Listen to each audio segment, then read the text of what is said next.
Energy, and it is Wednesday, January 28th, and today is a housing day. So we're gonna spend some time chatting about housing. I'm gonna actually turn it over to Senator Bongartz to do a little further intro. Yeah, thank you. So I kind of put this day together with the chair.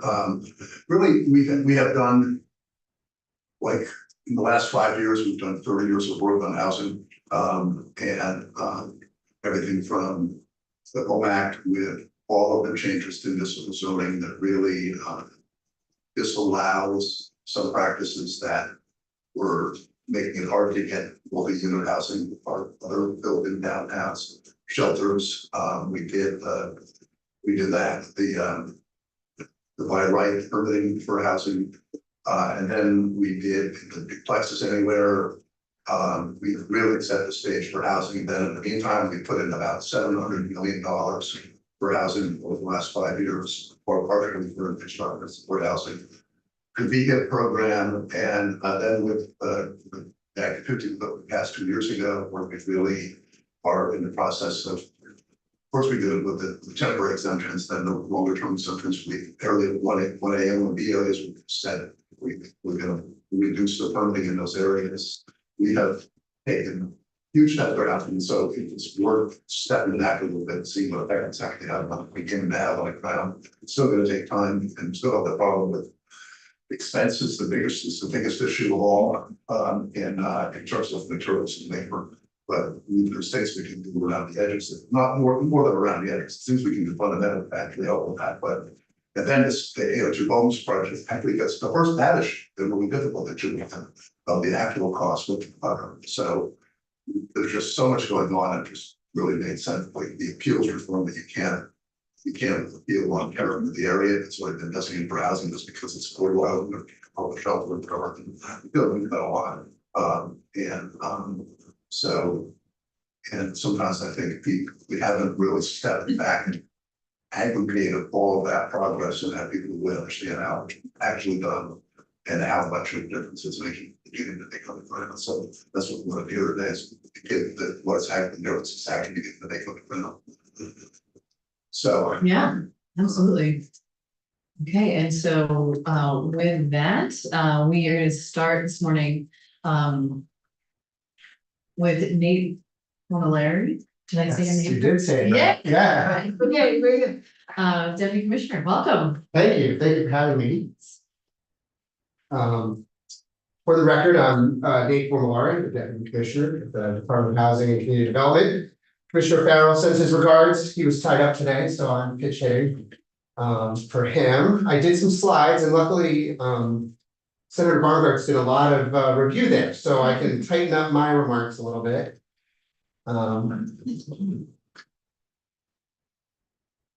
But I just wanted to focus in on reviewing as the Senator said the last few years, and talking about maybe where we're headed or what we're thinking about heading in. So to start, I wanted to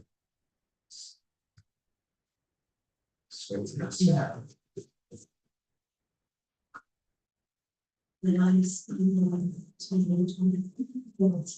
wanted to talk about I just wanted to talk about some of the data that's available for housing. If folks are interested, housingdata.org. It is compiled and kept up by the Vermont Housing and Finance Agency. There's any number of dashboards you can dig in there. You can toggle between years and regions of the state. So I just offer that as you're looking at what's happening in your regions. There's great data there. Some of the data that we have put in on over the years and has helped inform some of the programs we've brought to bear. I thought I'd just start with a few, very wide range. One is the age of our housing stock. We have one of the oldest housing stocks in the country, with 25% of our housing built before 1940. That number is around 12% nationally. So we do have a pretty old housing stock. And you'll see on the slide, we estimate around 500 or 600 units are falling into disrepair or offline each year. So even as we're making gains, those are we're also seeing housing loss. The other thing we look at a lot is the mismatch in the type of housing, and I think some of the solutions you're gonna hear about later today is trying to address these things.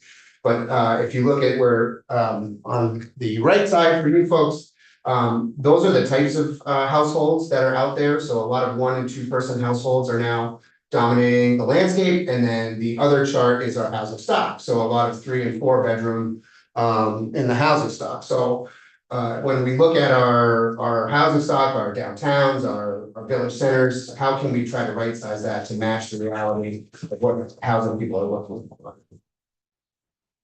And then you may have seen this before as well. This is based, this is all kind of US Census data that we're pulling from here. This is the building permit data that's released annually. You know, from a high of around 5,000 units a year were permitted in the 80s. You see, you know, we dropped, and we haven't made that back. We aren't back to where we were in the 80s now.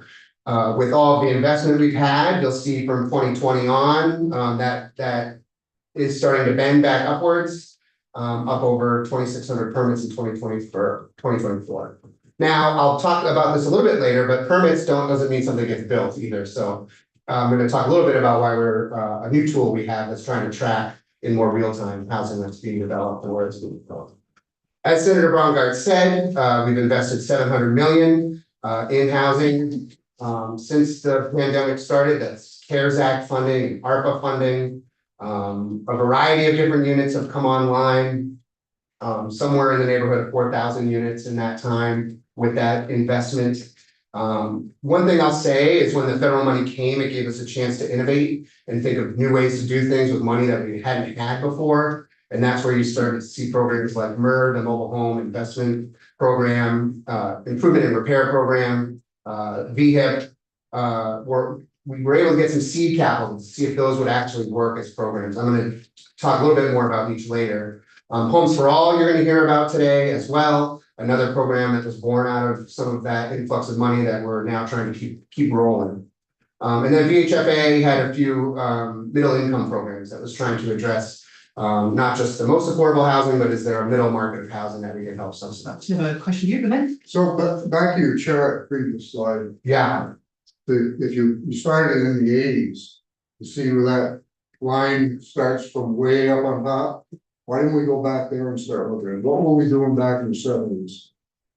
Well, It worked so well, now we're in the dip. yeah, I'd say there's a lot of different theories you could point to there, but obviously, Act 250 comes into play. That probably takes a long time to implement. I wasn't around back then, so Act 250 yeah. is not the issue. We had people that were building houses. You know, a lot of the repercussions from Act 250 were that the towns, to get out ahead of it, they divided themselves up into 2-acre, 10-acre towns. And there were a lot of companies out there that were building kits for people to actually build their own houses on those parcels that they had. So, you know, I think we really need to go back and look at that 70s building cycle. Yeah, yes, certainly that had some things to do with it. I think there's market forces over the years, recessions, booms, busts, that all play into that. You're also going to hear today a little bit about a new program. Jeff Doobie and Ben Winrich from our team are here to talk about bringing back that concept of can we have pre-designed homes that people can plug and play to try to accelerate. So you'll hear more about it. Just getting something out. It's also interesting, it can't all be permanent because you had that big spike in 03, 04, 05. So it's a complicated, as you say, market forces are a big part of what's going on. Yeah. So a lot of things in there. Yeah. Yeah, and then the 2009 economic crisis that was driven by housing issues and housing financing, so that took a huge hit. From the crash there. Yeah. Good. Thank you. Thank you. So our investment also helped with things like brownfield remediation, healthy homes, which helped manufactured home communities update their septic systems. TIF came into play in a lot of communities, and I'll talk about CHIP in a little bit. And then, of course, as Senator pointed out, these various acts of the last few years have been building on each other, building momentum, creating opportunity, trying to help local municipalities figure out how to build more densely. So VHIP, just an overview of this. This is kind of all iterations of the program. We've had many tranches of funding that have come through this. But essentially, we're looking at around 1,100, 1,200 units funded, 45 million total investment. I like to point out that it's also the property owner has invested another 43 million, so it's almost an even match in terms of the state investment and then the property owner investment. The average award is 39,000. Landlords can get up to 50,000 per unit. But we think it's a very cost-effective way to bring units online quickly. I would point out that for the last few years, the governor's budget has called for making this a permanent program. That's being asked for again this year. Question here, yes. Thank you, and I think you were in the meeting with me and others from the Addison district about this program and others. I mean, as you can see from this map, it's not working the same in all counties, and Addison County and Orange and Lamoille, obviously Essex is. Yeah.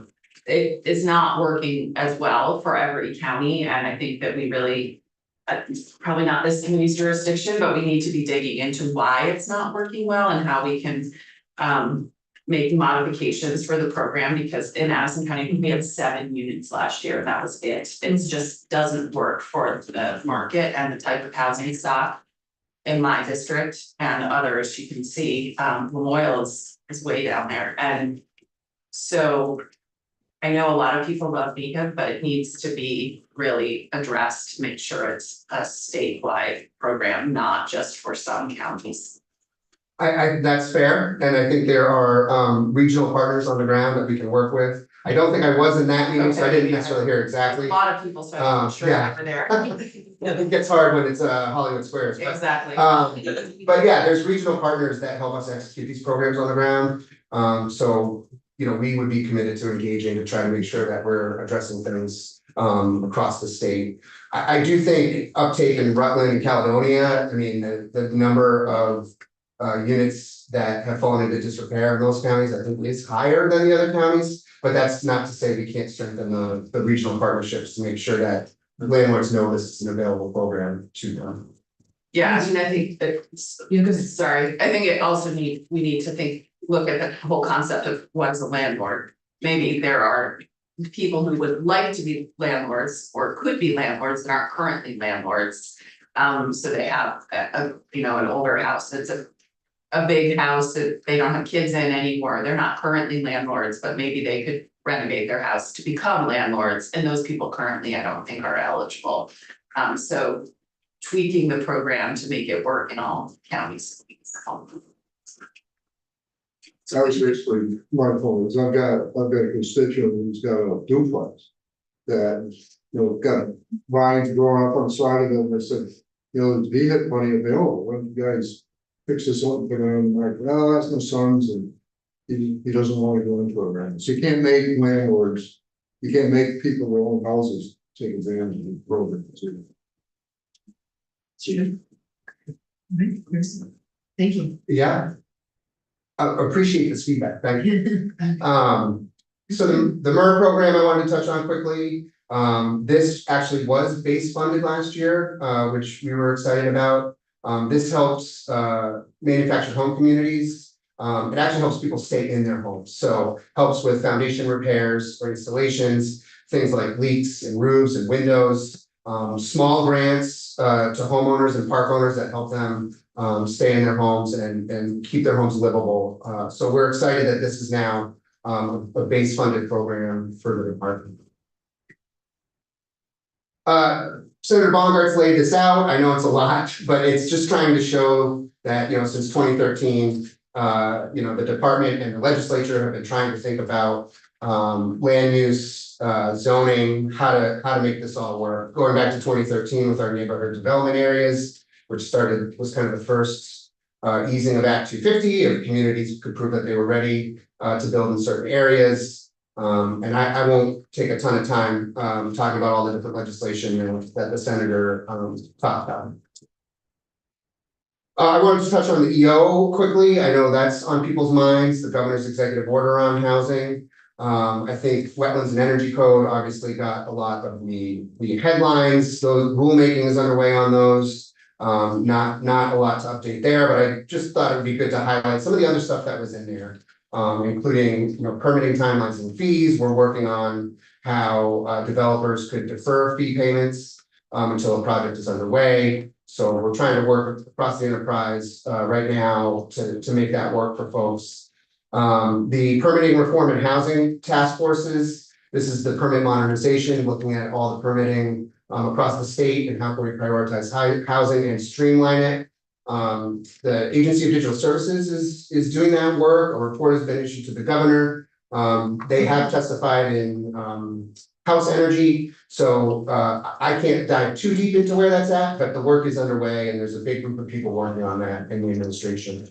State-owned lands, there was a recent article in 7 Days on this, but the various agencies have turned to DHCD, turned over spreadsheets of state land that could be usable for housing. It's mainly AOT and BGS in that, and now that group is trying to determine where to go next with that process. So that's underway.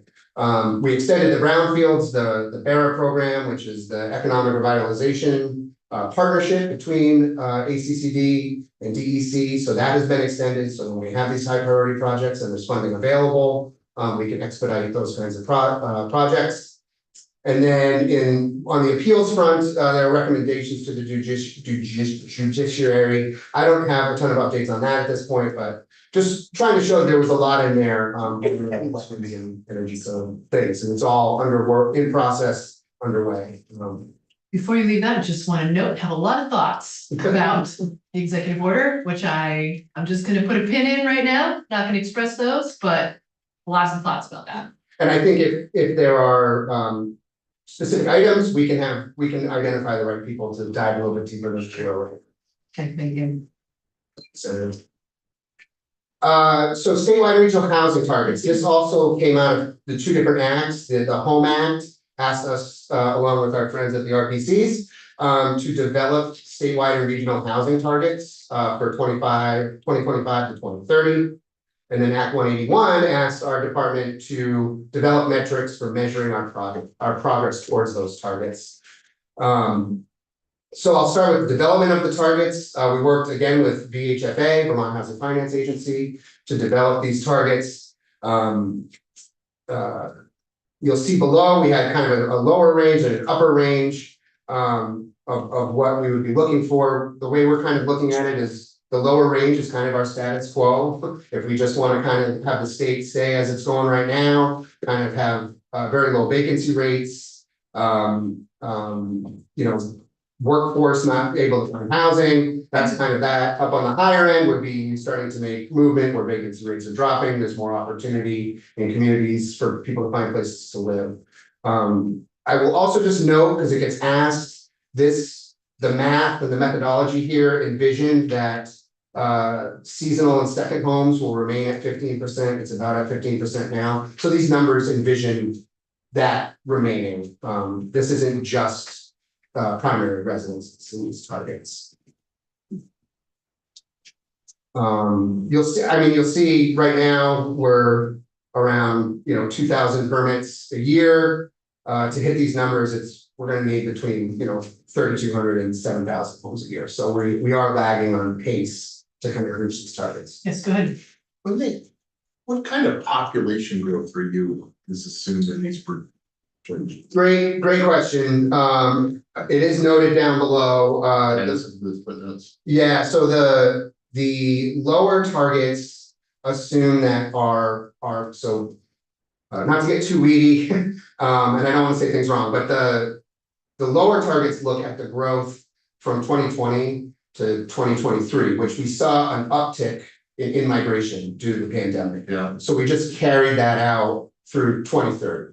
2050 is a little bit different because in the 2040 range, our population starts to decline, our growth declines. So we looked at the assumptions on these upper targets of if immigration were to grow as it historically did versus during pandemic times. I know that was weedy, and not very clear, but we tried to account for being optimistic in the higher target that our population will grow. Okay, it's a good time to put this. Okay, thank you. Another question here? And what do you mean, cause it says that you. Over on the left, 3160, between 3160 and 6880 homes per year, how are you defining homes?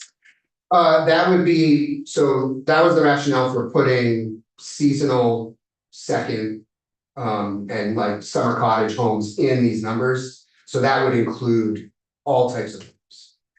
But is a 3-bedroom house the equivalent of a 1-bedroom Sorry. apartment? Yes, a unit, a housing unit, Oh, yeah, okay, so cause there's a really big difference between those two things.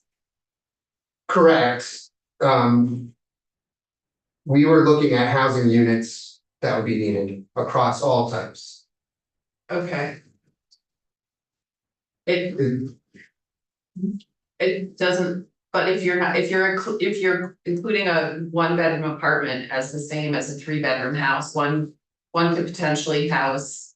1 or 2 people, the other could have housed 3 or 5 people, or something like that, they're not the same. In terms of how many people you can house. Yeah, I agree with what you're saying, that was not contemplated in the targets. Okay.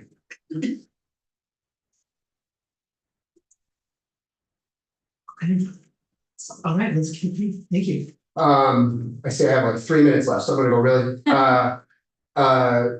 the legislation also said that as the RPCs are. Developing their future land use area maps, which they are doing now, and Catherine is going to speak to. In each town, they take that regional target. I guess these are RPC regions that are listed in this blue chart, not counties. So then each RPC region goes into each town, takes that regional number and breaks it down per municipality. So each municipality will have a target that they'll be assigned through this mapping process. We had no tool in existence that could real time tell us where houses are being built. So we worked with VCGI to try to develop this a dashboard of sorts that could kind of be as close to real time as we could get it to where are things getting built and what types of things are getting built, single family homes versus multifamily homes. This dashboard was developed using E911 data. So when a unit gets developed, it gets assigned an E911 point. The back end of E911 gets shipped into this dashboard and these things pop up. They have what's called a development site versus an active site. So we can see when something is planned and then when something is turned on or built. It's not perfect. We're working on it. We've also got mass appraisal data software that VCGI has been able to plug into the back end of. They're trying to figure out if we could more accurately find housing units or confirm housing units through that data source as well. So it's an ongoing project. It is live. I can share the link with you folks if you want to zoom around. You see, you can also, once the town level targets are in, you'll be able to zoom into the town. It'll tell you how many targets you need on the left or how many units are in the target on the left and what you're on pace to build based on historical. I just wanna say, I think this is great and I really appreciate all of your department's efforts to have actual real publicly available data. It's really helpful when you're trying to solve a policy program, Yeah. a problem, and I wish other areas had similarly good data. And to tack onto that, I would love that, like, Yes, That I would would be send it to great. the committee, yes. you will love, Um, I would love. And we're excited to keep making it more accurate. It's gonna take a little while to, and there's actually a reporting function. So if you zoom in on a dot and you know something about it that's doesn't show up there, you can report it to VCGI. Cool. And then they can monitor things that way. So where are we going next? I'm literally out of time. You're gonna hear a lot about the Homes for All. We published a toolkit to help kind of break down for developers that are interested in how to get into development, how to get started. That was published in March of 24. Ben and Jeff will get into more after this. I don't want to steal their thunder. But we're very excited about this project, and we think it builds on everything that you folks have been working on in the legislature and we've been working on in the department. And then finally, there is a bill, I've just wanted to mention it, it's in this committee, S-267, or it was referred to this committee. This has some of the priorities of the department within it.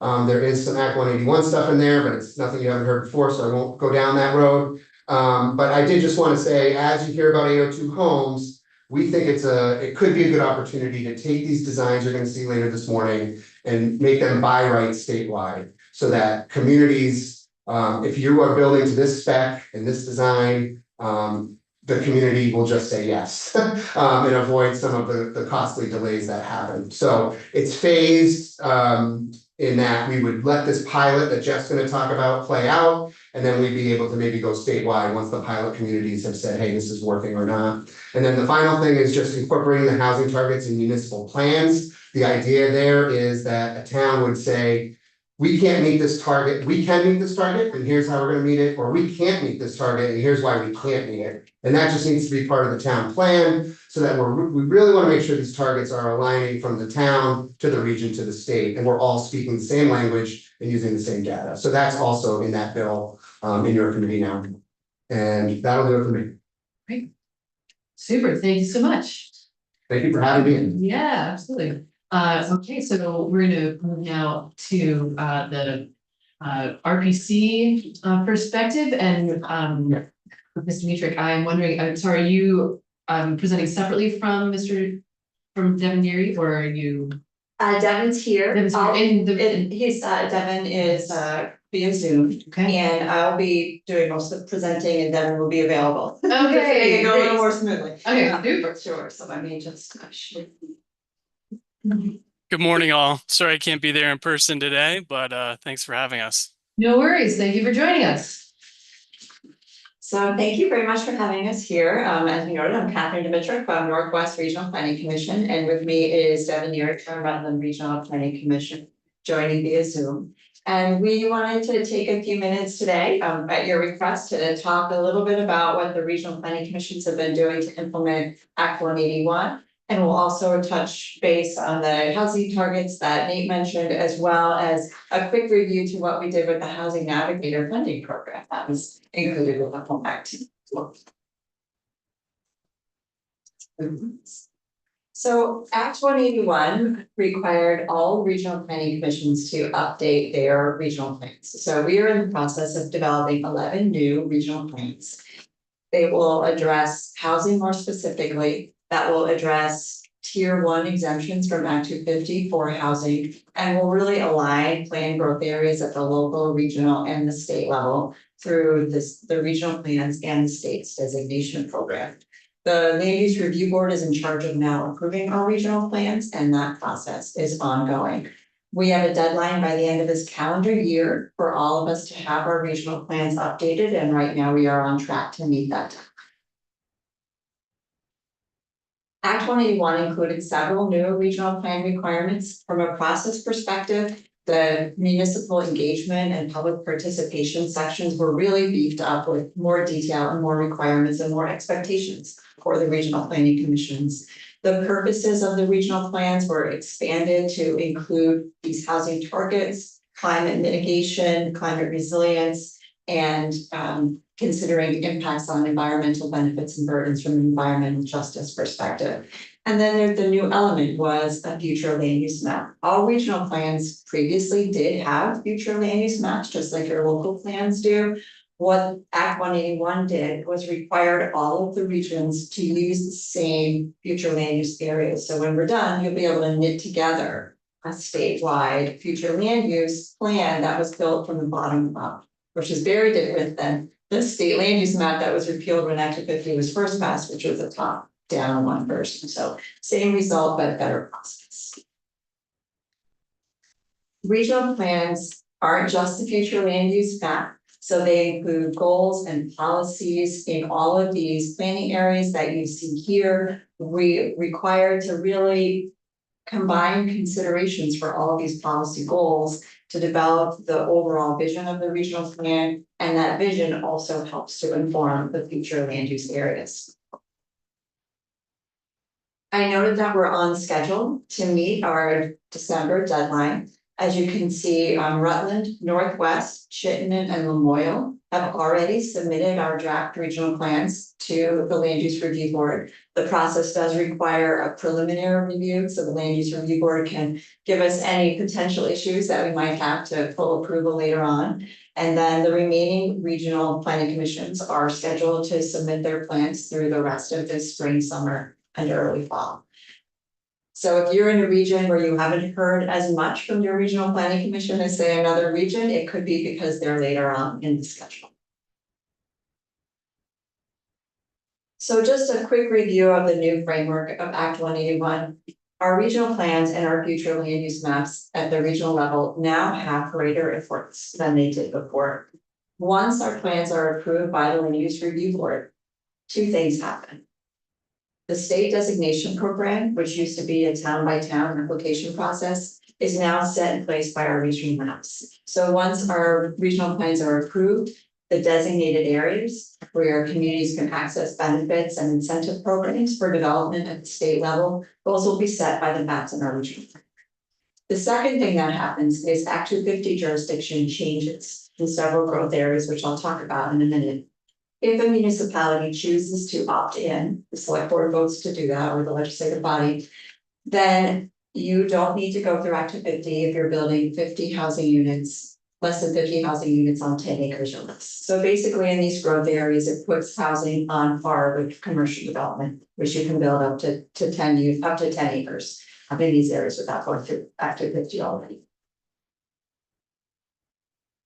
So the Act 181 has a lot of changes and the responsibilities for jurisdiction are really split between the RPCs and the LURB, and we just want to take a minute to really review that. So the regional planning commissions will map these tier 1 growth areas, these areas that are eligible for different Act 250 jurisdiction for housing. They don't impact any local regulations, they don't supersede any local regulations, they don't change any other state permitting processes. Tier 3 and the rural rule are both managed by the Land Use Review Board, and those are separate and distinct from the regional planning process. And then tier 2 is what's left, and that is the status quo, and that doesn't change. So there's a real distinction between what the regional planning commissions and regional plans do and what the LURB is responsible for implementing under Act 181. The future land use categories we're all required to use are listed here. I think you can see at the far left of the screen, the ones that are eligible for the different Act 250 jurisdiction for housing and the designation program are downtown centers, village centers, planned growth areas, and village areas. So that basically encompasses the real compact downtown areas and village centers, as well as the surrounding growth areas that help keep those areas vital and provide areas for housing that help support housing and economic development that help support the centers. Here's a couple of examples of maps. You can see they are not zoning maps. These are really based on conditions on the ground. They're based on the statutory criteria. They're based on local plans, and they're based on regional goals. We even are using the same colors. So when they all come together, they will also look the same.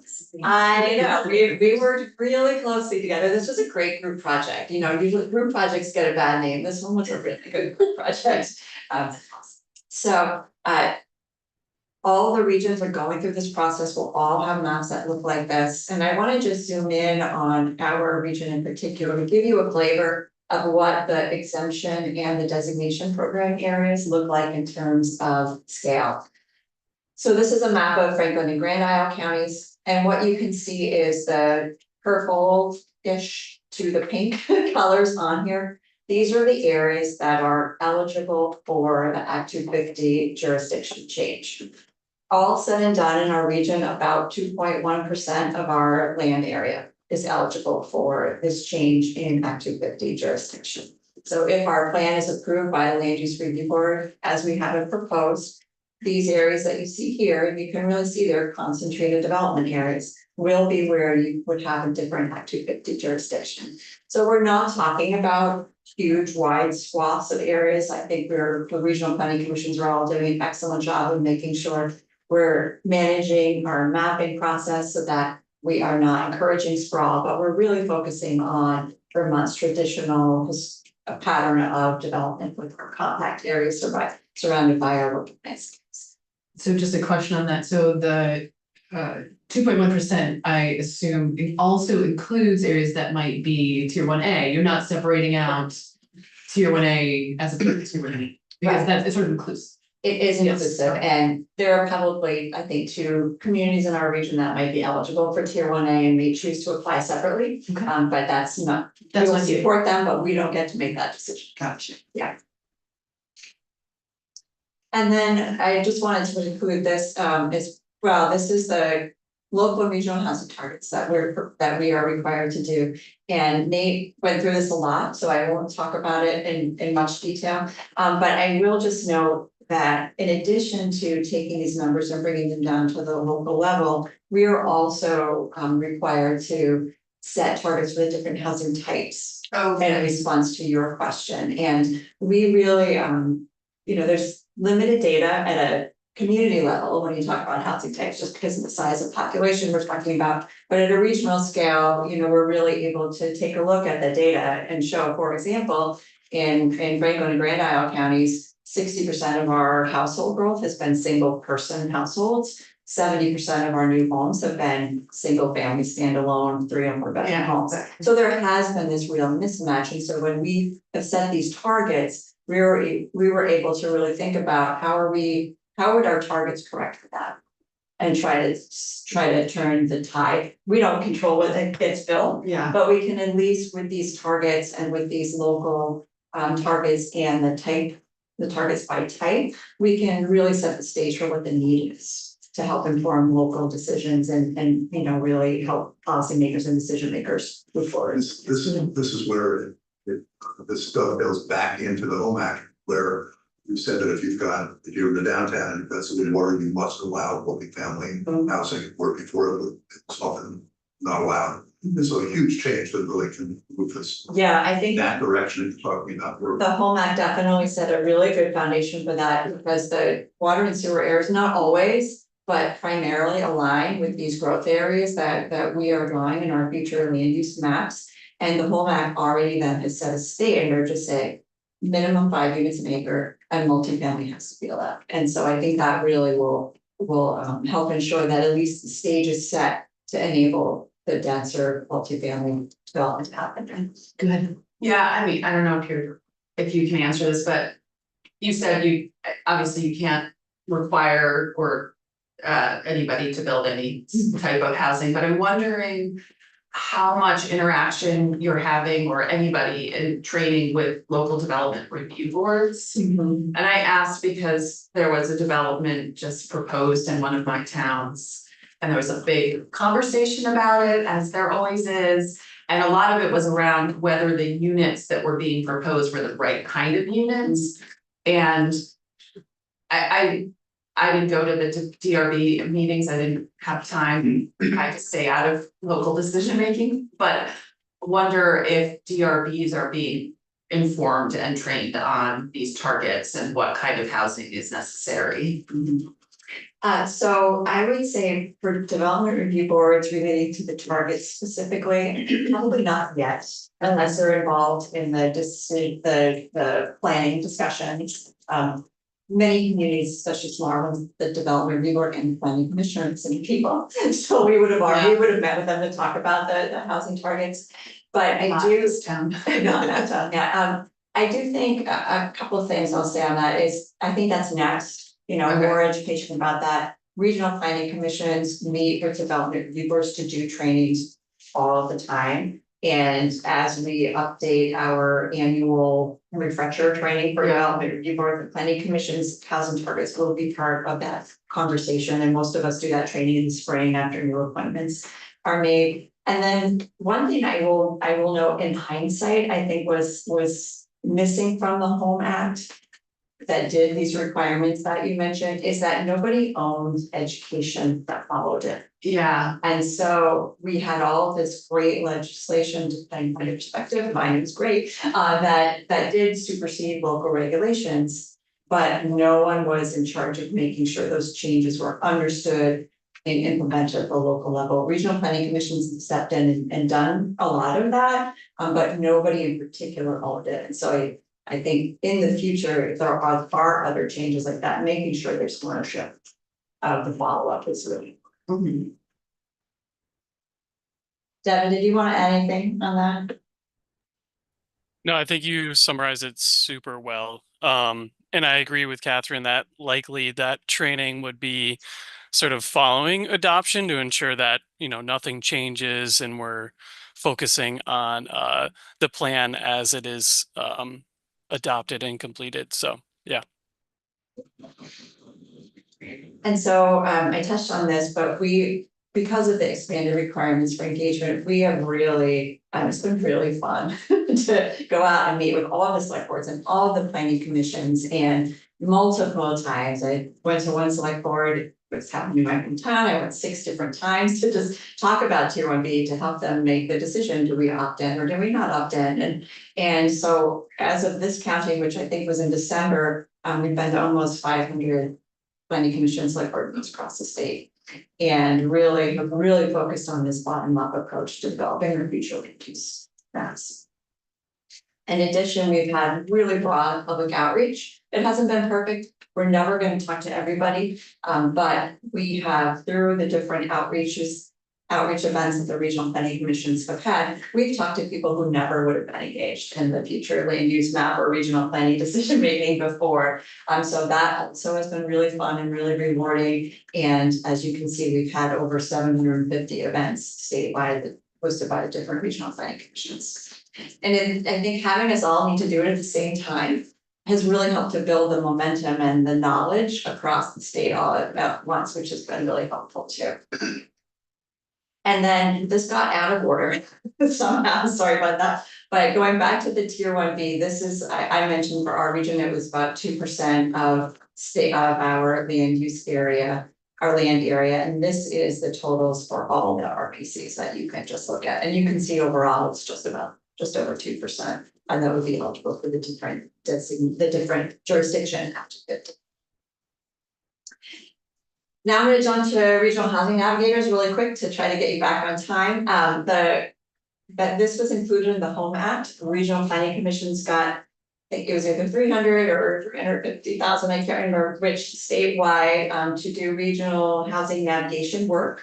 And each region was able to dedicate a portion of a staff person or hire, in some cases, a new temporary staff person part-time to work on this. And we did a variety of projects and programs statewide that are listed there. Many of us worked together to build on each other's work. In Northwest, we did an accessory dwelling unit pilot where we provided matching grants for homeowners who wanted to go through the accessory dwelling unit pilot program. And the accessory dwelling unit design, we provided funds for architectural services, and we helped them navigate the local planning and the permitting processes. We started with 10 who were super interested, and we lost all but 3 because of water and wastewater issues, which made the project too expensive. So I say that only because I think that's a partial answer to the VHIP take rates in some of the regions where the soils aren't as good. Because if you have to redo your wastewater septic system, even if you're not adding a new bedroom, it makes the project often cost prohibitive. So we have 4 that are moving to completion, and 3 of the 4 are for childcare reasons. So parents are building an accessory dwelling unit so that they can move in, their kids can take the main house, and they can take care of the babies. So it was a tie into childcare, which was a very interesting result for us. And Devin, do you want to touch on your housing resource guide? Sure, yeah. We took a different approach in utilizing our housing navigator funds, and one of the main focal points for us was just aggregating all the resources available to potential developers with an eye really to our smaller scale developers, looking at those duplexes to fourplexes who are really trying to enter in the space that maybe have not been before. So we collated this, the guide, and we've heard directly from several developers in the region that without this guide, they wouldn't have pursued multi-housing units, which is really exciting. So we've seen probably about 10 to 15 units come online that they say were directly related to resources listed in this guide. The other sort of area we focused on was standing up the Rutland City's mayor's housing task force. He's laid out a really aggressive housing target for the city. We're still chipping away at that, but that's been awesome. And, it'd be great in the future, if ever an opportunity to see dedicated funds again, because it is a challenge to keep these really intensive programs and projects going without that dedicated funding. We're sort of pulled in many different directions with our general fund. So it was really helpful having that dedicated funding. Thanks, Devin. And then for future issues, I wanted to mention water, wastewater. This is an ongoing issue where we do need more infrastructure in our state. We need to be able to upgrade our infrastructure. The regional planning commissions are in conversations with DEC, the new commissioner, and staff, which we started late this fall to really talk about the system for bringing water and wastewater projects online to see if we can add some streamlining to that process so that they can go from 7 to 12-year projects to maybe, 3 to 7-year projects. That would be great. So we're ongoing work in that area. And then just a quick note of issues to consider moving forward. These are issues that have either been identified by regional planning commissions or that we have heard through our public engagement. We really in Title 24 could eventually use some clarifications to the different future land use areas, as well as providing a shorter path to doing regional plan amendments and tier 1B changes. Right now, it's about an 8 to 9 month process to just go through the adoption. We think it would be helpful to clarify some of the designation benefits in the future. From an appeals perspective, we're agnostic on where the appeals go, but do think there could definitely be some work on what is appealed and how that appeal is heard, and some limits on discovery and the issuance of starting de novo in the appeal process. There's a draft bill that Representative Olson is working on related to water and wastewater that we think has merit related to both infrastructure and the water and wastewater rules. And that ties back to our ADU experience where we have people drop out because of that. And then we do think that there continue to be streamlining opportunities in the state's preservation office and DEC. And then we heard multiple regions heard at our public meetings a real concern about the future of Vermont housing if private corporations are allowed to do the level of investment that's happening in other states. Great. Super, thank you. And you sent these, I'm just checked, but you've sent these to okay, super. Well, thank you so much. Any other questions? Thanks. I love how excited you are about this, yeah. So apparent in your presentation, like that it's a fun group project. Yeah, awesome. I know. It's very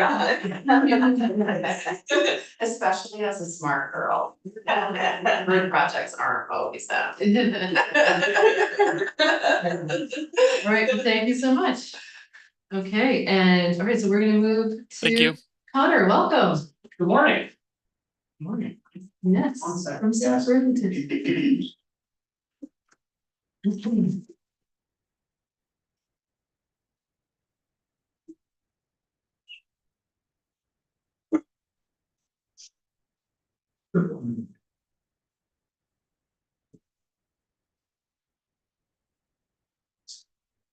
Thanks everybody for giving me the opportunity to speak. My name is Paul Connor. I'm the planning and zoning director for the city of South Burlington. I've been in that role since 2008. Prior to that time, it was good to see Devin there and see some maps that showed Rutland County, because I was with the Rutland Regional Planning Commission for 6 years before that. I'm here to sort of round out the conversation and speak from a local perspective about Act 181 housing, how it's all been tying together, at least from our perspective, how we've been deploying it. So we were fortunate on the timing of it, first of all, that this coincided, all this work of Act 47, Home Act, Act 181 was right in line with when we were updating our city plan. And it was a really transformative city plan for us. So we were already oriented to be thinking along these lines. And this really gave it a boost.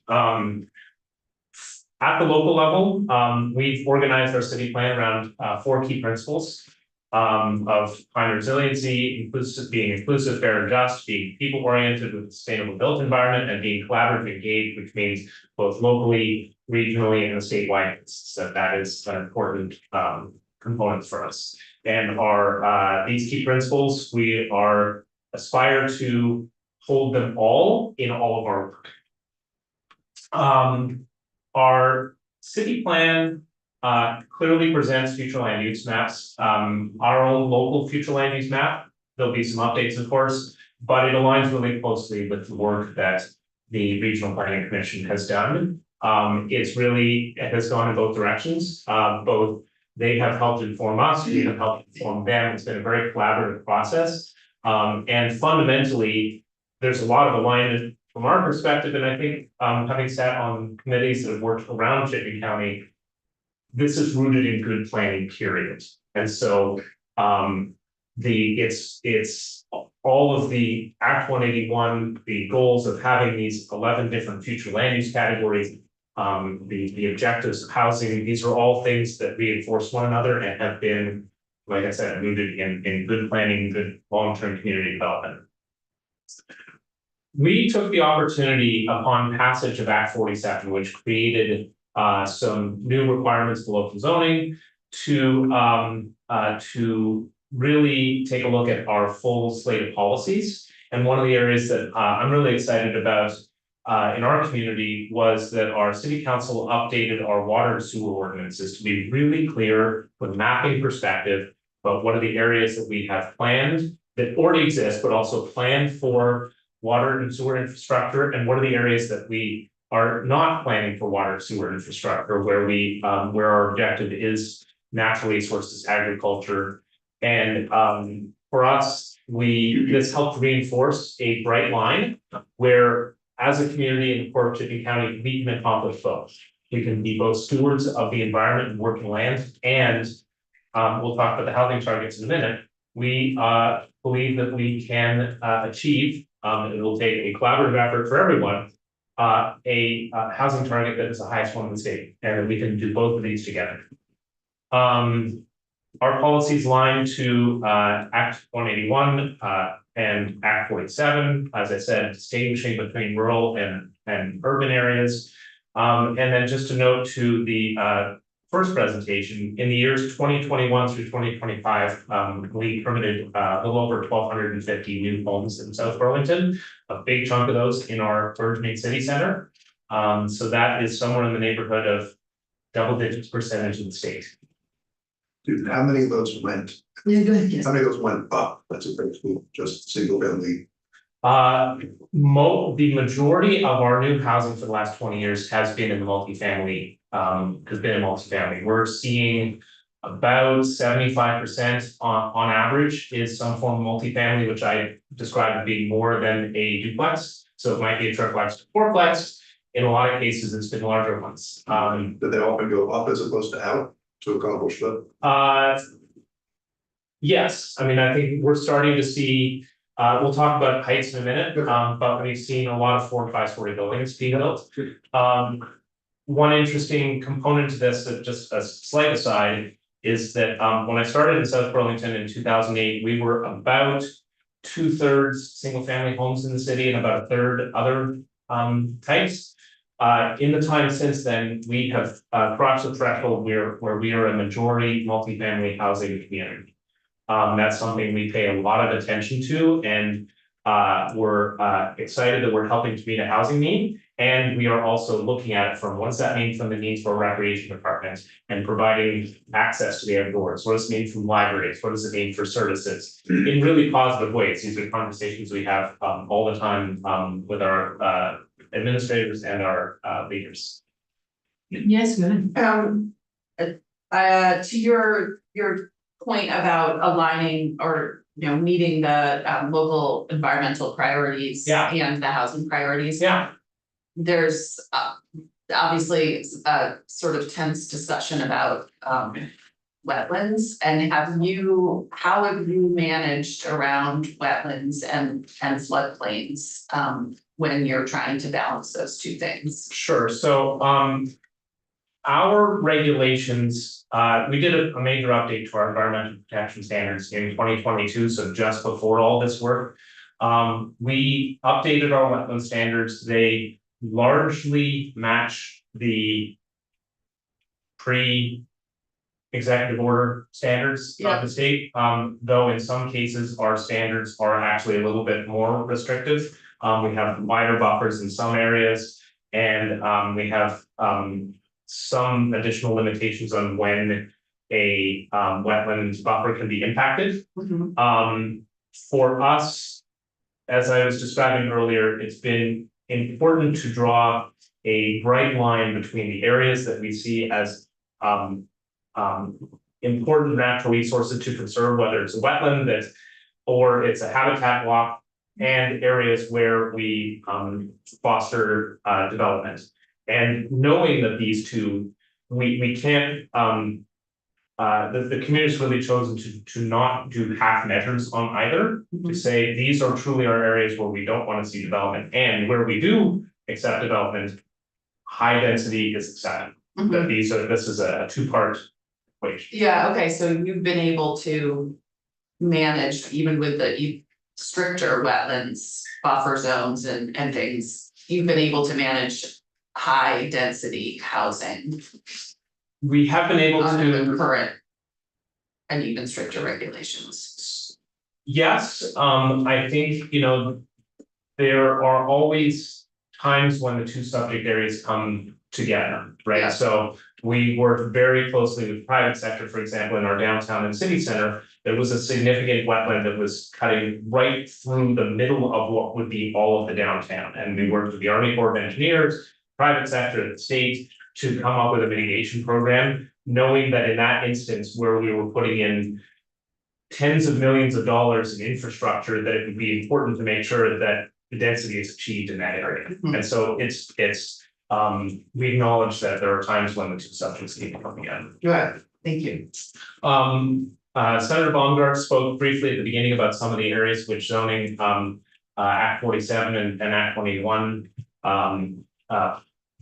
provided new direction to municipalities. We took all those pieces, saw that as a floor, and went up from there. And so a couple of the areas, missing middle housing, we eliminated altogether units per acre density. So we have instead, we set a minimum lot size, which we reduced by half in our residential districts, down to 5,000 square feet. And on that, you can put anywhere between a single family home and a fourplex, or an accessory dwelling unit. We eliminated minimum lot size in our mixed use areas. And so you can build on a smaller lot, you can build on a larger lot. We did some soul searching and evaluated why were we measuring a number of housing units per acre when we had also already regulated the size of the building. So if somebody was building a 4-story building and it was going to be, X size, why does it matter whether we are limiting them at 20 homes instead of 25 homes? It's the same box to the outside. And so we eliminated those kinds of steps to foster new housing. We have some tools in our community, inclusionary zoning, which mandates a portion of new housing be affordable. Some of the updates that we did were to make sure that was aligning with the Act 47 bonus structure. So we weren't putting developers into this, you got to meet two different sets of standards. In City Center, most recently, this was adopted September this year. We're very excited. we've had a form-based code in place, which is a type of regulation that focuses mostly on the form of the building. We adopted it 10 years ago. We've seen 950 homes built in that area, in 20 new buildings and mixed use. It was capped at 4 to 6 stories. Our city council took the bold step of this year adopting new standards that allow for 12 to 14 stories in the city center across the board. So we're pretty excited. Here's a rendering of what that could look like on Snre Drive, which is off Dorset Street near you all. What's next? We've been working very closely with the CCRPC on the regional plan. Proud to say we're the first community in the state, we were told, to opt into tier 1 status, tier 1B status. We are preparing for a tier 1A application and all the different parts and pieces of that. There's certain things that we have to do to make sure that our regulations are meeting a minimum as laid out in Act 181. We're working very collaboratively with the Land Use Review Board representatives and our state partners at ANR and others on meeting those requirements and doing it in a way that works for everybody. And we're working on the administrative components of this.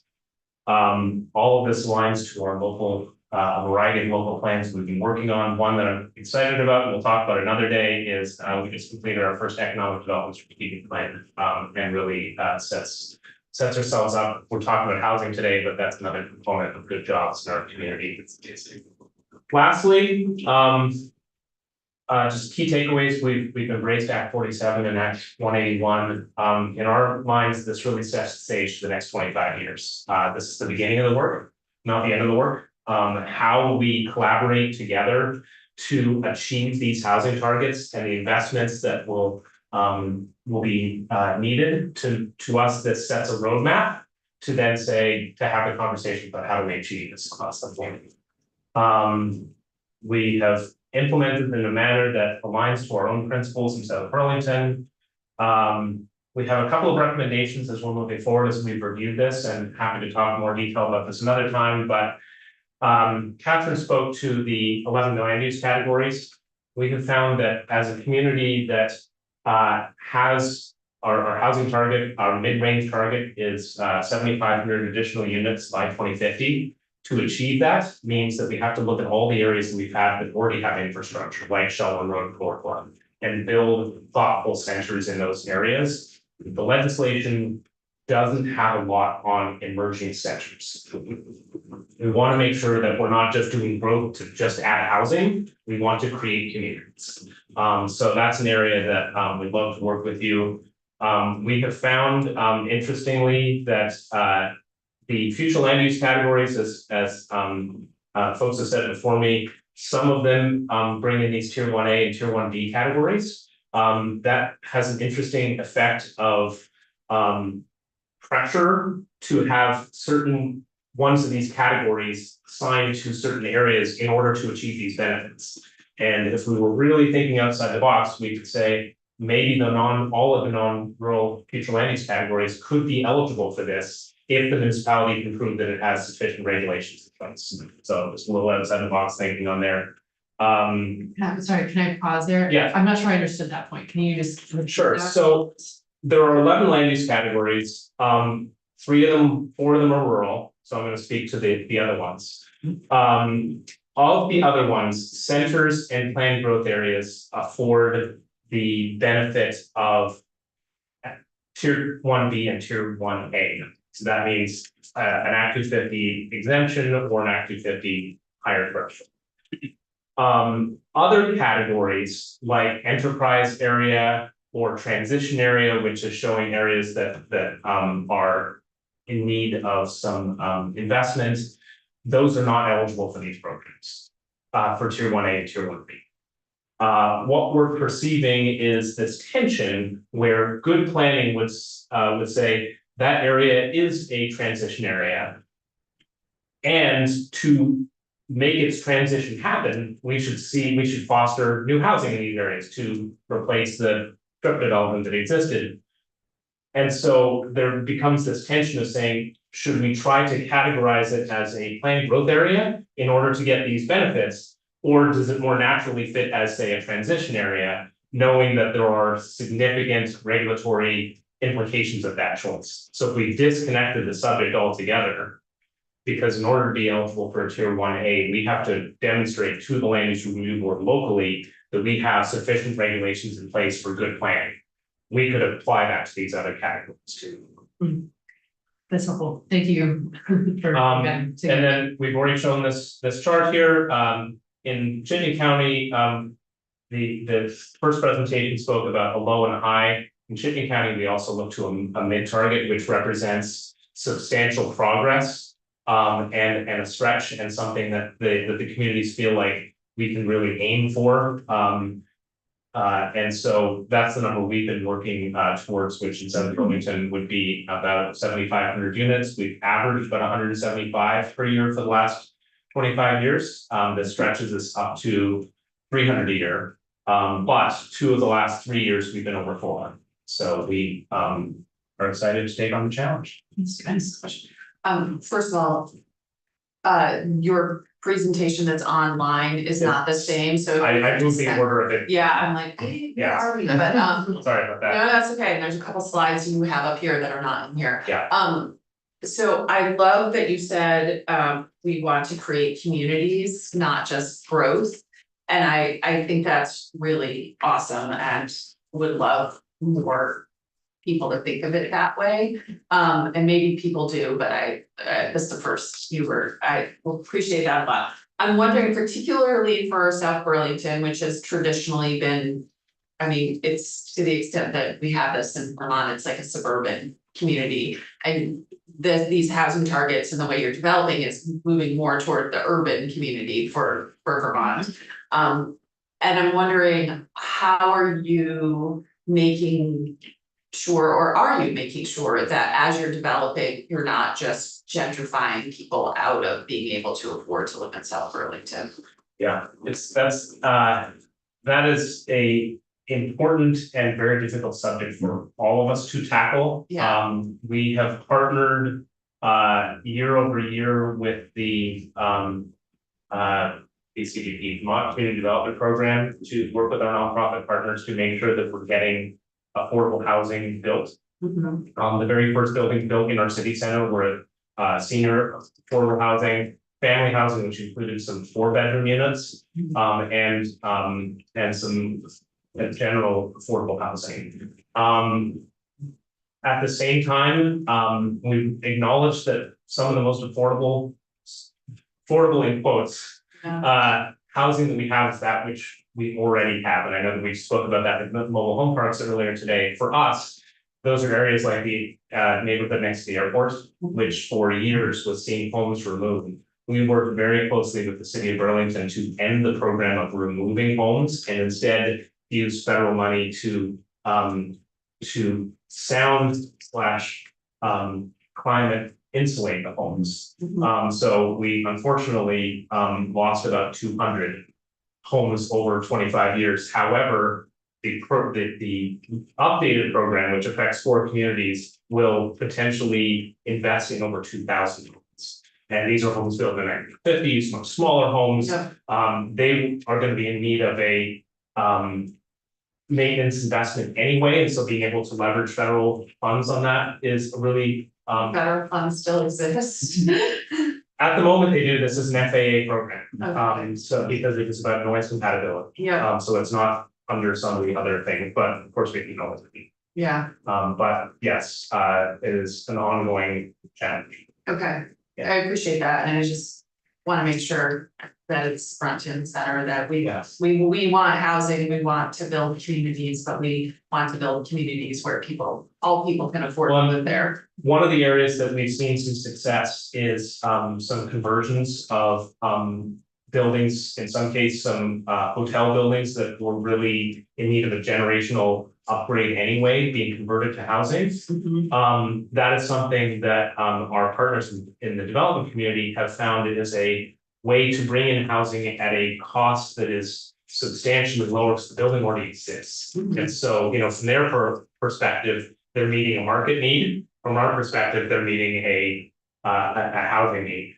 So we've seen 2 or 3 of those in the last couple of years, including just We have one that's just applying for about 60 more in Italy. So we're excited by that component to it too. Cool. There's no single answer to that stuff. More for sure, yeah. Thank you for your time, everyone. Yes. Keep up the good work. Thank you. Yes, I just want to say that that is, all of that is just so encouraging, and I like the vertical component. yes, I do as well, I do as well. If it's the answer, it's a large part of the answer, I mean, Cost effectiveness. Yes.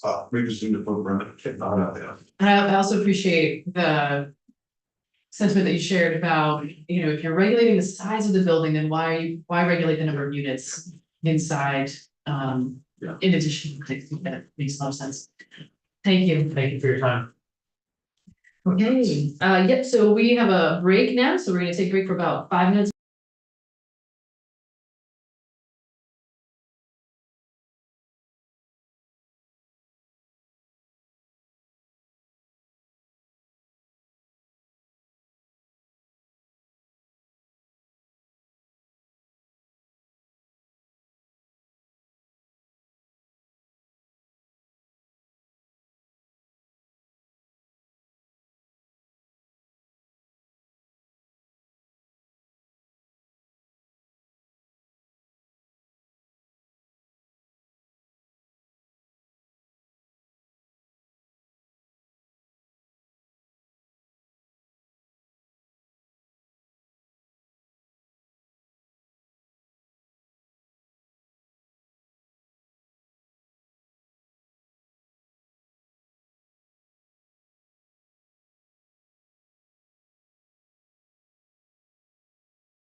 Taking a second right now, I guess. Yeah.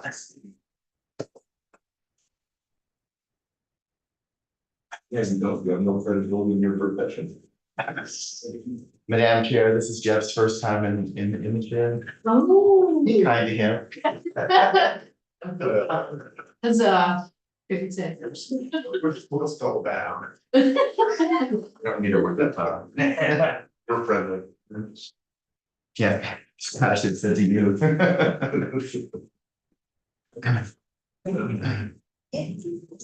My apologies. Hey. Jude, I have a thought for tomorrow, but we can do that. Yeah, let's do that later. No, thoughts. Oh, it says 10 minutes, so. Oh. You have to, yeah, I have to leave in a few minutes, I just leave in here, a couple minutes in here.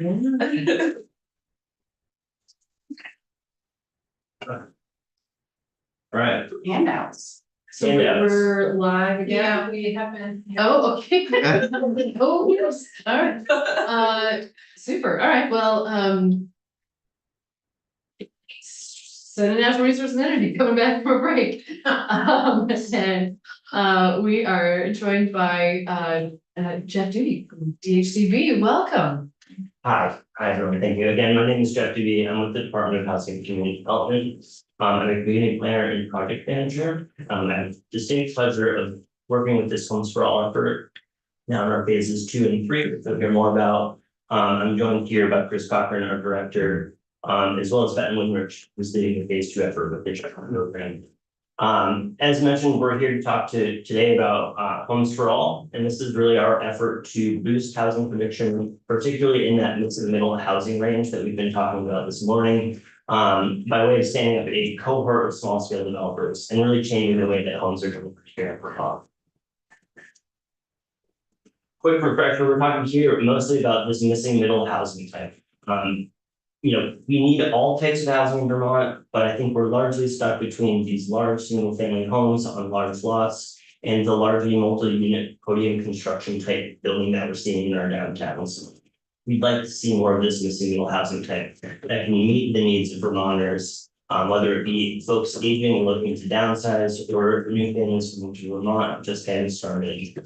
Of course, these larger style developments have their time and place. They're easy to do, well, they're not easy to do, but they benefit from economies of scale that really help drive down the cost of production, but they're hard to do in our existing neighborhoods. These neighborhoods, as we know, have opportunities for infill development. They have existing infrastructure that helps bring down the cost of development, but it's hard to do projects here sometimes. With recent changes like Act 47 and the Home Act that we've been hearing about, and Act 181, the time is now to introduce a project like Homes for All to get at this missing middle housing type. And part of that is really changing hearts and minds of people in these neighborhoods to let housing in. So to do that, we launched the Homes for All Toolkit in 2023. This is part of a 3-phased effort to really boost housing production in Vermont, that missing middle housing type, but also train a newer cohort of small scale developers. With this first phase, we were looking to 5 communities as sort of our pilot communities or case studies. These were Arlington, Bellows Falls, Middlesex, Wellens, and Virgins. And here we were looking to understand what types of housing would be permitted in their existing neighborhoods and try to get to yes with community members and show them a different style of housing. These are homes that have existed through the ages, but largely became illegal to build with exclusionary zoning principles. As part of that, we were looking to reintroduce 2 different styles of development that can help meet community design goals as well as housing goals. These are gentle infill, where you might have a large double lot that could permit a new type of multi-unit housing without changing the character of the existing neighborhood, but also incremental development where folks within their communities could start to build homes and they already have the trust in buy-in from community members, so their pathway might be a little easier, and they have a little bit more knowledge and boots on the ground within the communities. As part of that, we were looking to identify infill sites that we could use as case studies. So of course, we looked at regulatory analysis, whether it be FEMA or zoning regulations, environmental constraints like flooding and steep slopes, and sort of the use and lot characteristics of the lots themselves and whether or not they'd be permissive to new housing. Here's a quick case study that we identified in Rutland City. It's surprising that there wasn't a house here already. It's really the ideal candidate site. It's a corner lot in a walkable gridded neighborhood. It's already got access to sewer and water. Surrounding homes in the neighborhood are about 1.5 to 2 stories. And so really with this case study, we looked to the community and the property owner to understand what sort of housing they'd like to see on the site. With that, we came up with a side-by-side +1. It's effectively a duplex with a bonus unit in the back. So here we found it works really well for this corner lot and its square footprint. We were able to accommodate an accessible unit in the back of the structure with side parking that was sort of screened from the street. We were able to preserve a lot of open space for gardening and play, and the pitched roofs matched the existing context of the neighborhood. Here's a quick peek of that side-by-side +1 on the lot. So as you see, we were able to accommodate that bonus unit in the back with an accessible ramp, an open space, side parking. It's like it's always been here.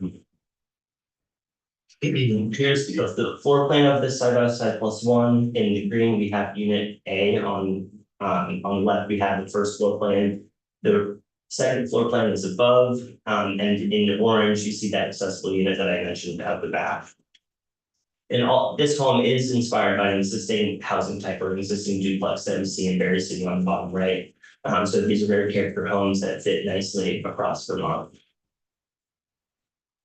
With this design exercise, we're trying to be very intentional about some of the design choices that we make. We're trying to build in this idea of affordability by design, where there's a logic to the design with stacked wet walls and structural efficiencies that help mitigate costs of the structure, but also balance the needs of everyday Vermonters. I personally would love a closet in my entry. I just don't have it yet. But these designs do look to build that functionality into the designs while staying below cost thresholds that tend to drive up. My sister calls it mudroom envy. Yeah, I know, it's real. And as far as this phase 1 toolkit, we were looking to understand if there was a sweet spot, if you will, where we can encourage new small scale developers to operate in. And with that code analysis that we did, we really found that the 1 to 4 unit threshold really is that sweet spot. I mean, it starts small, sounds obvious, but if you stay below 4 units, you mitigate the need for sprinklers, that means of egress, sort of those code requirements that tend to drive up costs and make it a little bit challenging for a new first time developer. And we think there's great opportunity in this. This is Jonah Richard. I think we're going to be hearing from him later today.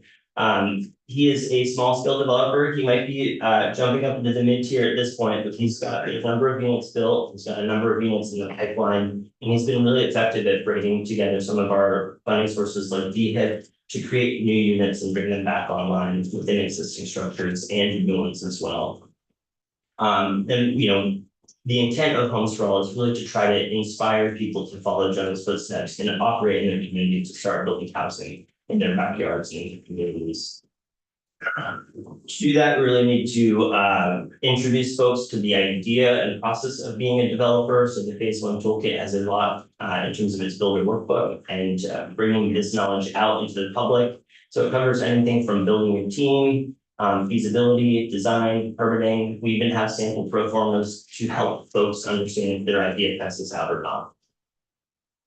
We launched the toolkit last year in Barrie to a sold out route. It was really, really inspiring to see the number of small scale developers come out, share lessons learned, and help folks carry this work forward. It's going to be an all hands on deck effort, as you guys know. This past summer, we even won an award from the Congress of New Urbanism. So it's very encouraging to see there's been a lot of support and interest behind the initiative. But back to work, this is phase 2 launching now in tandem with phase 3 that you'll hear more about. Phase 2 really looks to bring the lessons learned from the toolkit to life in a series of workshops and training opportunities for potential small scale developers. Although this is a partnership between DHCD, Department of Housing and Community Development, the Land Access and Opportunity Board, and the Vermont Housing Finance Agency. And this will bring together established development professionals, established Vermont developers and developers across the United States to really bring these lessons from the toolkit out into the public. And we've got a multi-entrance pipeline depending on your interest in development, but also experience and knowledge existing already. So we've got anything from a one-on-one development one-on-one workshop to individualized project coaching, say if you already have site control of a building or a lot. From there will be opportunities for developers to stay engaged and connected through an online community practice. So we launched, I think, 2 weeks ago, and we've seen a huge support, significant amount of interest. We've got about 170 already signed up through our mailing list representing all 14 counties. We've already got 50 Vermonters registered for our first series of workshops. And we're starting to see other neighboring states take notice. We've already got messages and support from folks in Maine that are looking to Vermont as a model and how to inspire folks in this small scale developer world. So it's been really encouraging to see this launch of the training program. I'll note that we've got funding for this first phase to carry it through 2026. Beyond that, we'd be looking for additional funding to carry the project forward. We do expect these events to sell out, so please spread word if there are folks in your communities curious. So, sorry to interrupt, but the trainings are specifically for builders or for future developers, is that accurate? Yeah, so we're looking to inspire anybody from a builder to maybe a lot owner or somebody that has development experience if they're an architect or in trades themselves. Okay, so it's pretty broad. It's pretty broad, and I think the ask is that they intend to develop in Vermont. It could be somebody across the Connecticut River, but looking to develop, say, Hanover or Hartford. Right. Yeah, super, thank you. Yeah, thank you. Oh, yes, good. Just one follow-up, thank you for doing one in Middlebury. Mhm. Where is the link to, is this the actual link if I wanted to share it with folks? Exactly, so that will take you to the intake form. Okay, There's a series of questions that we're trying to collect for data analysis purposes. Good. But then from the intake form, in that process, you'd be able to register for a specific workshop. okay, cool. Okay, so and then this next phase is 802 homes. This is really exciting. It's inspired in part by the Sears catalog and the Aladdin home catalogs of old. These are responsible and have been very effective at creating some beautiful homes in our beloved neighborhoods. And so past this on to a certain extent, so we're looking to bring it back into the 21st century to create a pre-approved home catalog specific to Vermont. And we think this is a great opportunity to increase the timeline for housing production in Vermont and better utilize our limited workforce to bring more units online. This has been done across the nation more at a city level, regional level. This is a look at South End Indiana's catalog. This has been very effective at increasing the production timeline or decreasing the production timeline, but also creating clarity in the development process itself. I'll note again that Vermont will be the first state to do this. So this will look to create pre-approval at the state level through the Division of Fire Safety and align that with local info opportunities on the ground in Vermont communities and hopefully dovetail with a streamlined local approval process. So like phase one, we selected 3 partner communities for this effort. Those being Hartford, Essex Junction, and Manchester, based on their efforts to support small scale development and missing middle housing. But from there, once the catalog goes live next December, it will be free and available to all Vermont developers and communities looking to use the catalog. So we're really just getting off the ground now. We launched the project in November with a series of infill tours to understand the opportunity and character housing types in those 3 communities that would have applicability more broadly to Vermont. In February, we have our 3 community design workshops to sort of test fit the home designs and look to the public's input in terms of whether or not they could see themselves living in or next to these structures. And from there, throughout the summer, we'll have the opportunity to have more technical conversations with home builders offsite experts as well to create a series of construction documents for these home designs. For these homes where these have come out in December, a list of homes that are already all ready to go, designs. Are you partnering, are you communicating with some of our manufactured homes with Huntington and others? Absolutely. So they're ready to go too? Absolutely, and that, we'll touch on that later, but the Okay. intent really is to support the way homes are being built now. Offsite or, traditional on-site framing. But also look to the modular experts to understand what's possible from there as well. So we've got modular experts on our design team, but we're also looking to those technical resources outside of the project to really make sure that what we propose is something that they can manufacture in the facility.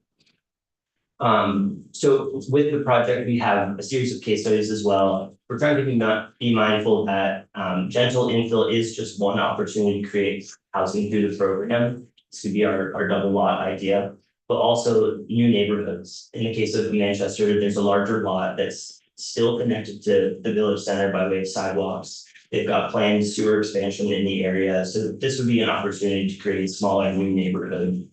So we'll be looking to the catalog to create home designs that are compatible with one another that really create a cohesive neighborhood.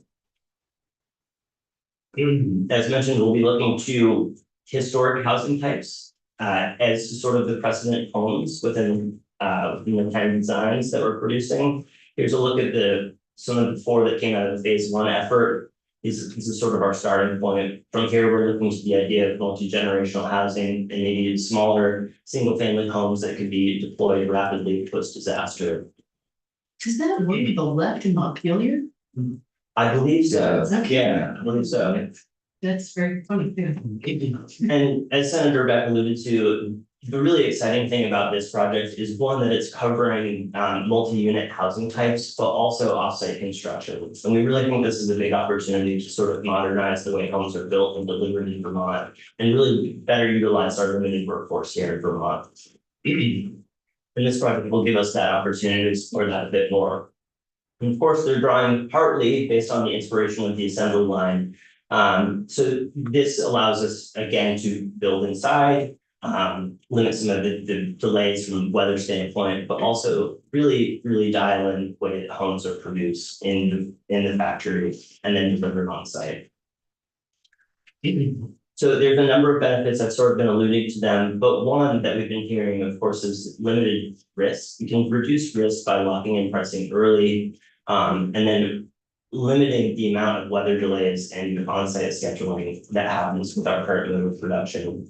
We also have the opportunity to expand the workforce beyond those who have traditionally participated in the trades. I certainly couldn't lift bundles of shingles on a roof all day in the hot sun. And this gives us the opportunity to sort of change the mode of production a bit more. Another thing, the logical next step, of course, is bulk purchasing. Standardizing production of housing units would give us the opportunity to sort of explore what bulk purchasing could do in terms of lowering the cost of production. To even have that conversation, we really need to standardize for the offsite manufacturers. Looked at a different way, building indoors allows us to stack building functions where we can be producing the home offsite in a factory at the same time as we're doing the on-site work. And this really allows us to increase that production output. This is sort of that concept illustrated on site. This is just across the river. This is in Hanover, New Hampshire. But here we see the foundations are already poured. They're wrapped in plastic. The trees are already planted. The streetlights are in, and they're just awaiting delivery of the modules from Huntington Homes. From there, they're placed on the foundation within hours. The crane's offsite by 1 p.m. And after a month of on-site buttoning up, if you will, the house is ready for moving day. Here's a look down the other side of the street. This is the finished project. Almost ready for moving day here. But what this allows us to do is really increase or keep the offsite facility working at full steam all winter long if we can sort of align the on-site work with production of the modules there. So those would be penalized, right? Because you go in the front. Well, so you see on the right, this is one of 4 modules that I believe makes up these units. Oh, okay. Yeah, so it's almost like the Lego block approach where you've got a series of modules that come together and are bolted essentially to create a larger structure. So these are what you're seeing in this photo. My apologies, my another Yeah. question. And are these, I'm assuming the answer is yes, but they're all weatherized to, you know, be tight for winter weathers and energy efficiency. Exactly. So there's even projects that are net zero ready, that have microgrids built into them, that we'll see a little later on. But yeah, even by 1 p.m., they're weather sealed, and yes, they are meeting energy efficiency standards. And Sorry. in the program, are there requirements for what energy efficiency standards they need to, or is this something you're considering anyway? Yeah, exactly. That's the both environmentally, but also just from a cost perspective, Mhm. making sure that they're low cost to own or Yeah. live in. We will be meeting the RV standards for energy efficiency, but within that, we do anticipate having a good, better, best for energy efficiency. Okay, And as well as dovetailing with different energy efficiency incentives through hopefully folks with GMP that can bring down costs, some of these higher energy savings. okay. And also, could you quickly go to Mr. Cochran? Hello. Chris Cochran from the Department of Housing and Community Development. In fact, we took this tour with a guy from Efficiency Vermont or Yeah. the EIC. He's very excited about this and wants to figure out how they can, as Jeff mentioned, make an investment up front to make sure that, you know, the money that they invest in weatherization and advanced mechanicals are part of the project. So Yeah, that would be great. they're involved in our technical advisor group. So when they're doing the mechanical and engineering plans for the building, they're in at the ground floor. So they're thinking about weatherization and energy efficiency is going to build them from day one. Perfect, great, good to hear, thank you. Thank you. Sorry. Thank So you. that's fine. So a bit in terms of how these are produced. These are utilizing what we call as volumetric modular. This is Huntington Homes, but there's other folks across northern New England that are doing a similar style of building. This is our Lego block approach, right? So this home is a series of 5 modules that comes together to build, in this case, a single family structure. We will have some single family structures within our homes catalog, but we're really targeting that multi-unit building. Just as I'm thinking about this question, or pause for a second, I want to be clear that, I sort of hate to frame it this way, but often, manufactured homes, like mobile homes, decrease in value, over time, whereas stick-built homes do not. Do you have any data or, indication as to how these these as an asset will, move on to the future? Does that make sense? Do they have? Go for it. You got it. Well, I don't have the data myself, Okay. but my understanding is that these do increase in value similar to a stick-built home. Okay, Yeah. and something else to add here? Yeah, Chris Cochran from the department. Before this was a twinkle in our eye, we spent a lot of time talking to banks about how they finance these buildings, and they look at offsite buildings as a traditional home. Yeah. They appreciate in value just like a regular home. And when we did this tour with the Efficiency Vermont, we saw the quality of these buildings. They're outstanding. Once they're assembled, you cannot tell the difference whether they were manufactured. Well, actually, they're better Fair enough, right? because they didn't get rained on the whole time or snowed on.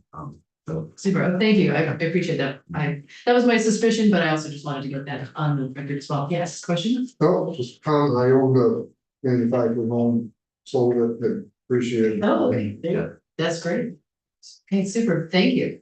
Right, Karen? Yeah, thank you. So the other style of offsite building that would be implementing through the AOQ home catalog is this idea of panelized. This is traditional framing as we know it today, but done offsite with the benefit of home members. From there, the panels, larger sections of the home, if you will, are shipped to the site and assembled on site with the help of a frame. The other one, another innovation that I'm starting to see is this idea of pods or pre-assembled components. These are largely bathrooms and bathrooms and sections of kitchens that are assembled in a factory, but then shipped to the site for rapid installation within a home. These can be inserted into a traditional frame structure, but also a modular or panelized home as well. And this is an example of Stonecrop Meadows in Middlebury. We'll be hearing from Zeke Davidson later from Summit Properties. This was a partnership between Summit, Town of Middlebury, with Huntington Homes, building the modules, with of course funding from BHFA and DHCD and many others, I believe. But this is an amazing project. It's about 250 units in total. It's a mixed income project.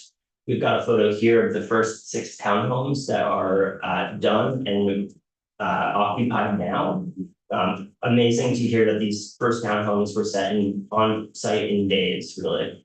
Anecdotally, we've been hearing from the development team here, they used to be on pins and needles when the modules arrived. Now they don't even feel the need to get out of the trailer. They just really have it dialed in on site here to deliver these homes. This next one I alluded to earlier, this is Salisbury Square Village in Randolph.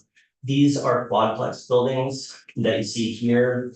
It's a mixed income project. I believe these are affordable units here in these quadplex structures. This is that net zero ready project. It's even got the microgrid and solar energy as backup here as well. We've been showing larger format buildings, but these can be built as ADUs as well. These are 2 companies in Vermont, Upendis and Johnson, and New Frameworks in Essex that are delivering smaller ADUs. But of course, there's a lot to be done and a lot to figure out with this work here. We're just in the early stages now, as I mentioned, but we do hope that you can see the speed and quality of these homes, as well as the potential for offsite construction in Vermont and the way we deliver homes here. We've been hearing that a lot of these factories are ready to scale up. They're interested, they're leaning in, they lack that pipeline of units to really justify and make them feel comfortable with facilities expansion, excuse me. To make that happen, we've been having conversations with anyone from the finance and banking community, workforce development, energy efficiency folks with tier 3 incentives, really trying to make sure that this project is not a well thought out planning exercise, but actually does yield homes in Vermont communities. So we're really looking to build our coalition of partners. With that, we're hoping to explore and demonstrate potential for the 802 homes catalog within pilot communities, really looking to provide wraparound services for developers with technical assistance and hopefully funding and incentives to reduce costs for these structures. And with that, we're encouraged to see draft legislation in partnership with the Treasurer's Office and Representative Mahali's committee to explore what bulk purchasing could mean for housing production in Vermont, particularly through offsite production. Question here, yes. Yeah, 2 questions. Is most of this in community, or most of the work that you're trying to build in communities that already have the sewer and water connections, or is there a model for communities without? Yes, that's a great question. So what we're looking to do with this project and the initiative more broadly is really align some of the resources and new programs that came online, things like CHIP. So with CHIP working in tandem with 802 homes and offsite homes construction, we can really increase the number of units produced in places that have existing sewer or need that little boost through CHIP funding to get that. To extend it. Or get even alternative wastewater facilities offline, whether it be a septic system or not. Okay, and also in the broader part of this work, is there any conversation about this kind of model applying to, for lack of a better term, supportive housing? There are certain types of housing that are really expensive to build and really needed, whether it be recovery housing or assisted living or any of those kinds of housing. Could this model be applied to having an easily developed plan and model to just plug and play for those kinds of housing? I would say that's the next phase of the conversation. We haven't quite gotten there. Okay. We've been more focused on the development of the catalog at this stage. Yeah, I mean. But it certainly could lend itself to that. Our hope is that we can deliver a product and package of incentives that helps these projects as allowed without too much subsidy, but for some of those trickier projects, Yeah, it could certainly lend itself to that, we just haven't gotten there. okay, because that's a huge housing need Yeah. that is rarely talked about in the context of all of Yeah. this stuff. So I really love to see more work on that when you're done with it. Yeah, I Um, totally agree. Yeah, and just to, the Middlebury, the housing, the Stonecrop Meadows, it is amazing to see them going so fast. It's like, oh, I drove by in the morning and there was nothing there, and I drove by in the Yeah. afternoon and it's like, oh, half an apartment complex is there. Yeah, It's really amazing. and it is quite amazing to see them at work in the factory. I didn't mention it, but the modules being produced by Huntington, they already have drywall, they're already painted. The mirror, it's the mirror home, but they've already got all the door packages placed in the rooms, ready to go once they land on site. The toilet paper roll is in the bathroom, but the roll is not installed yet, you know? Close. So it's really interesting to see, yeah. I think we have another question. Just a point, a lot of our towns, older people, you know, we got that demographic, they're living in a 10 or 12 room house all by themselves. Yeah. Because they have no place to go. Yeah. So they would be glad to go to some assisted living facility or some facility like that you're talking about here. And that would put a lot more of the older housing stock in America. Definitely, we're being very intentional about age in place functionality within the homes. So there will be a lot of models that have that single floor living, if you will, with that added functionality of wider doorways, bathrooms that can accommodate different amenities at folks' age. Yeah. I'm just thinking of my 97-year-old mother who lives all by herself in that big house. Yeah, She's like, I'm not going anywhere because I know what I got here. right. You know, That's where fair. do I go? So. Yeah, understood. Thanks for that point. And then there's a couple. Yeah, Chris Cochran, one more, it's just, it's early days, but we were approached by AARP Vermont about this project. They were a partner in the initial phase, a funding partner, and they love this project. They are considering providing some additional funding for this project, so we can do, let's say, focus groups or do a lot of engagement with older Vermonters about their needs. You know, it's one thing to meet the ADA requirements, you know, the code, et cetera, but let's get, we want to talk with older Vermonters to understand what their real needs are and kind of what features are really desirable to them. To your point, if we're going to build these homes, we need to create a unit type that is attractive to our older Vermonters. That we have more older Vermonters than anybody, any other part of the population. And I'm one of them. I'm living in a 3,000 square foot house with my wife, me. Right. And it'd be great if there was an in-town opportunity for me to move to town, be closer to services, be connected to my community rather than out in the country, and let a new family move into my house. But we don't have that dynamic. I mean, this is hopefully a way that we can start creating that natural trend that should happen, that for reasons a little bit beyond our control, it's the market just doesn't, there's no place to go. All we need to do is start the conversation, Mhm. because a lot of people will jump on it. Yeah. Yes, we Just White said this, but there's the pre-approval in the community for the design review, which removes one obstacle, because you have that. Mhm. You're giving the blueprints to people who want to stick, once the blueprints are ready, right? So there's that, and then there's the pre-approval. So and so there's a lot of, by utilizing these designs, that you can reduce the cost further. You don't have to design it, you don't have to design it. You know, the cost of Construction drawings. one-off design is Yeah. about 10% of your project cost. So, And and then you can put it more efficient modules, yeah. and scale can give us savings through volume. But the pre-approval is important.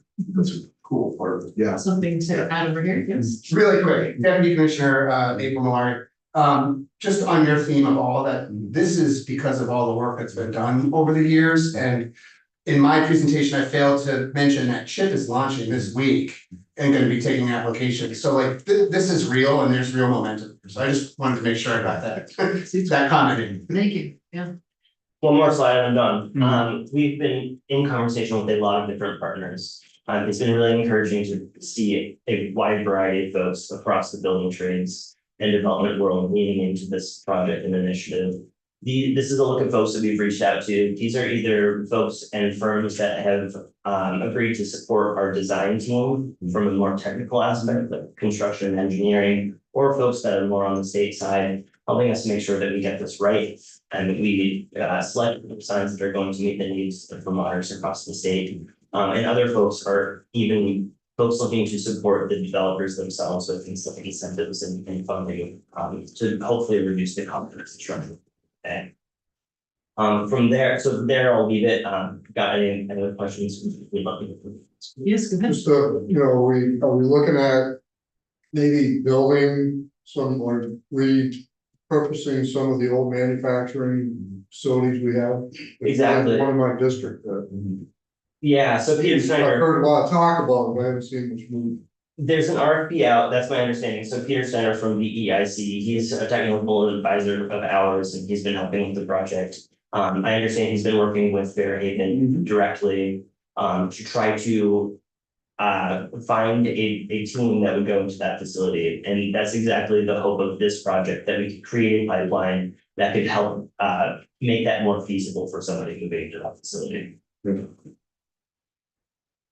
Great. I have a couple other questions to follow up. So one of the things that you mentioned is the connections with, say, like Huntington Homes, or I saw Bensonwood on your list. So opportunities to build homes indoors. Yeah. Amazing. Like that seems like especially here, a really great idea. In connection with the training that you're doing, right? So you're doing all this training now to hopefully help there be more infill, more developers, more people who are ready to get into this as an industry. Are you also hoping that there may be more opportunities for indoor development? Is there a need for that, or? I'm not sure I understand. Well, so one hypothesis is that the opportunities for indoor development that we have now with existing companies would be sufficient to meet the demand, let's say. And that maybe I'll morph my question. Do you think the indoor development is sufficient right now, or do you think there's more of a need for indoor development? Oh, Does that make sense? Yeah, so sort of along the same line of questioning from the Senator. Our hope is that we can encourage more manufacturing facilities in Vermont. I'm not sure in terms of the volume whether or not we're at capacity. Yeah.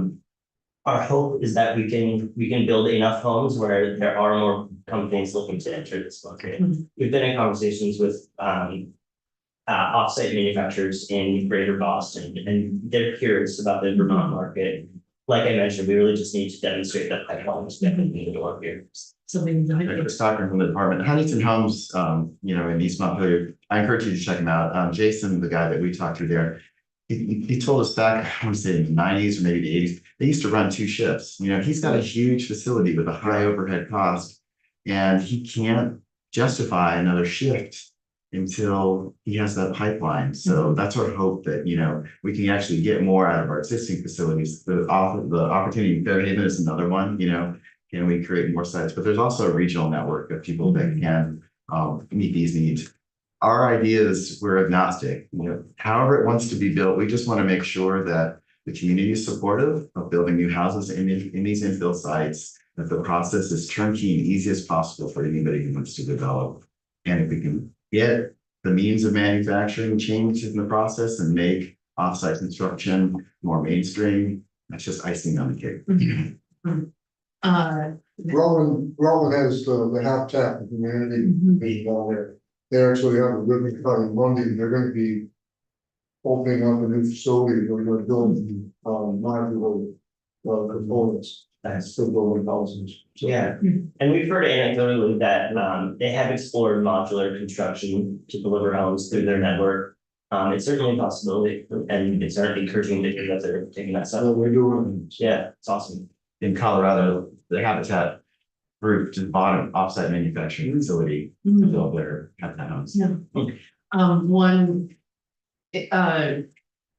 theoretical number that would be interesting, I don't necessarily expect that you would have this, but if these facilities were just cranking out homes at their highest capacity, how long would it take to, would it meet the annual housing target? Or how do those numbers compare? Yeah. it would be interesting. So I forgot to mention it, but Huntington Homes, they mentioned they could do about one house every 96 hours, so about every 2 weeks. So it's, We need more capacity. and that's just Huntington, right? Yeah. So that's, Sure.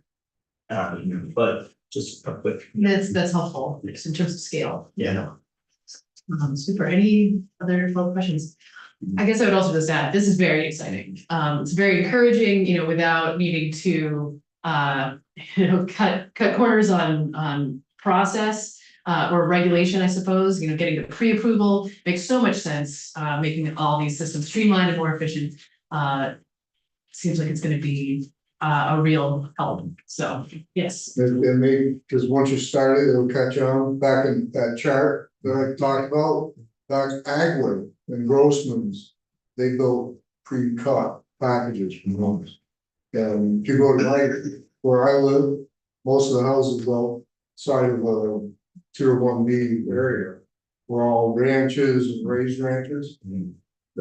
And to the credit of the team, they're talking to lumberyards and window manufacturers and making sure that the supply chain's there as well. So Yeah. credit to the team, they're overturning every rock. One further thing, just to confirm it, it sounds like you all are just cruising with this. There's nothing further that you need from us legislatively to keep moving with all of this. Turn to our appointee. Well, we want to see where this goes. We want to see what happens in these pilot communities. And there could be future asks, of course, to keep it rolling. Sure, at this point, though. They're Great, great. yeah, okay. Just Yes. true about this, staff. Adequate staff. We have, this is the staff of Homes for All right now. And that's what we have the funding for, and that's what we're moving forward with. Okay. Just anticipate, the need to build out more infrastructure too, We have areas in my district that have designated for construction. That need to go sewer lines and water lines, so we may have Yeah. to, look to the federal government eventually for homes and. Yeah, the water and sewer lines does still seem like a bottleneck. Yeah. We need to build that out. Yeah, okay, Thank you. thank you. Okay, get back to my agenda here. Okay, we are next joined by Ms. Byer, welcome. Hey, yeah.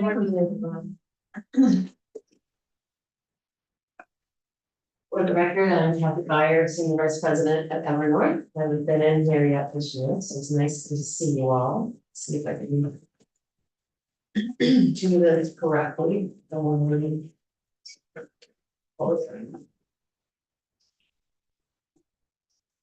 Okay. Good morning.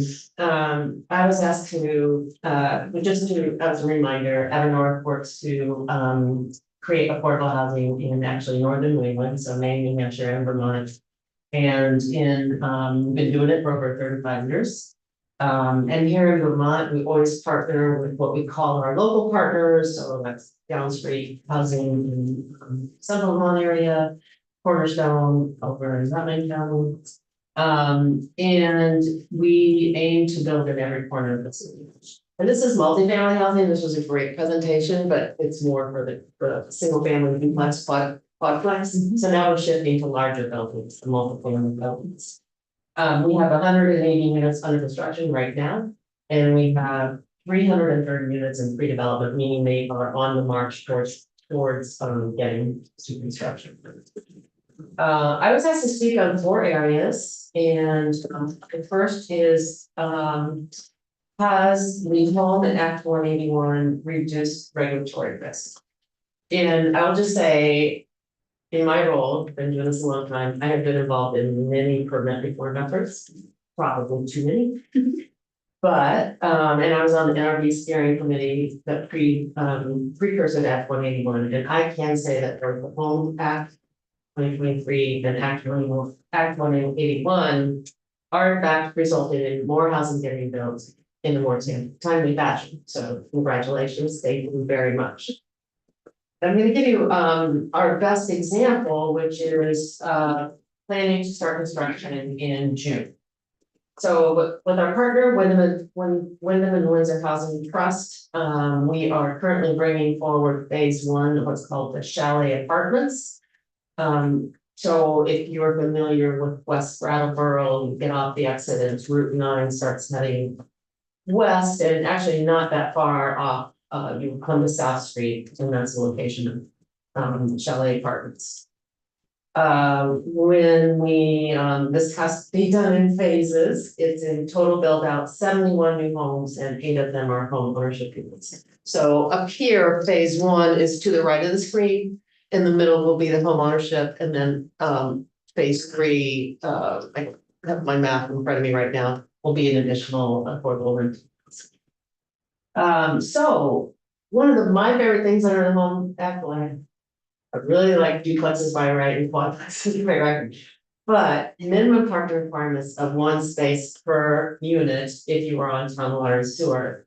And this is incredibly important. Often we are building in tight infill sites in the downtowns or village centers. So the 1 parking space per unit is very helpful, but this is interesting. We have 17 acres here, but it is topographically challenged, which means it's hilly and very limited flat space. So by incorporating just 1 space per unit, we can fit more housing.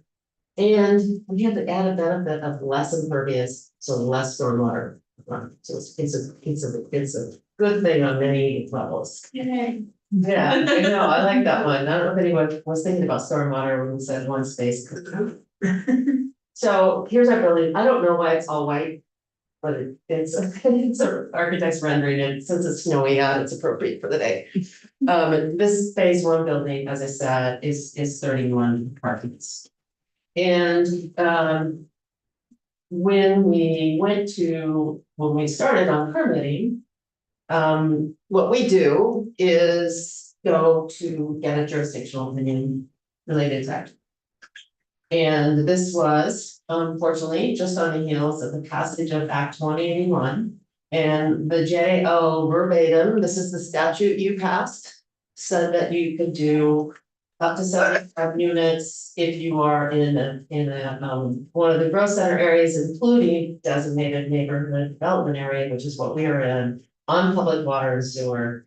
And the JO goes on to say, these are the reasons that this project is exempt under Act 50 for up to 75 units. As I said, we are planning to build 71. So what that means is we have shaved 4 to 5 months off the permitting process.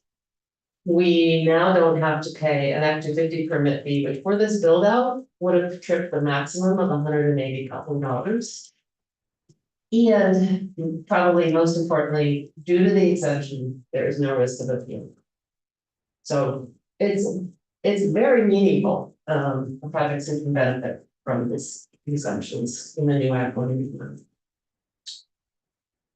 So there aren't any questions. I was going to move on to infrastructure. Actually, I can otherwise stop sharing. I'm just, that's very encouraging. Isn't it? Yes. You did good work. Yeah. Yeah. Turns out that was a good. Yeah. So I'm not gonna show any more slides, so we can just have a conversation.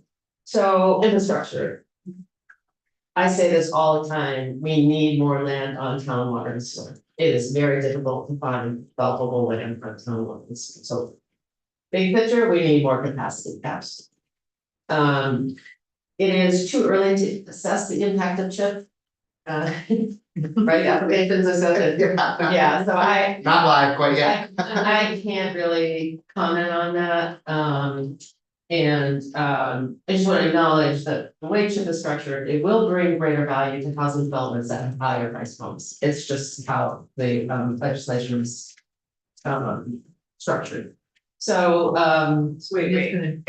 It will bring more higher priced homes. it will, the benefits of CHIP, so the tax increment Yeah, is higher for a higher priced home as opposed to our affordable housing. is it a percentage increment or is it a dollar amount increment? I can't remember how it is. I'm not the expert in TIF, but Yeah, I can't go too deep in the weeds, but I believe it's percent.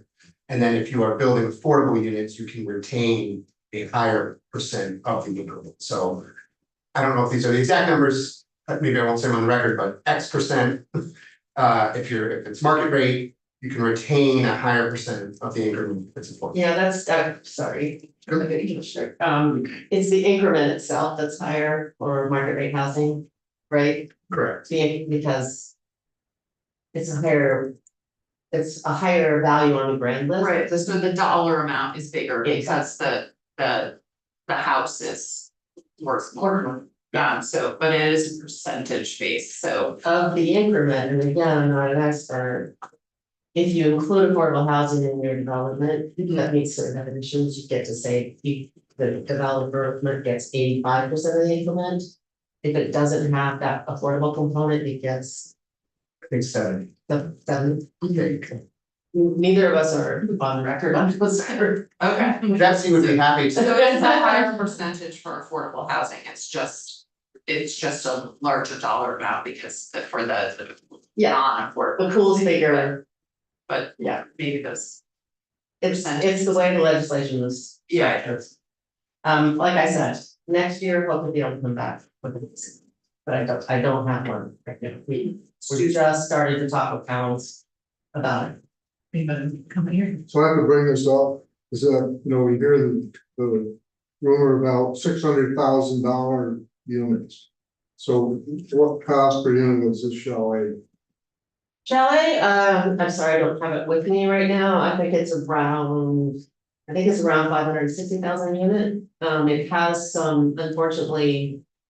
I don't have the site plan up again. It's got a lot of infrastructure, including roads to bring in.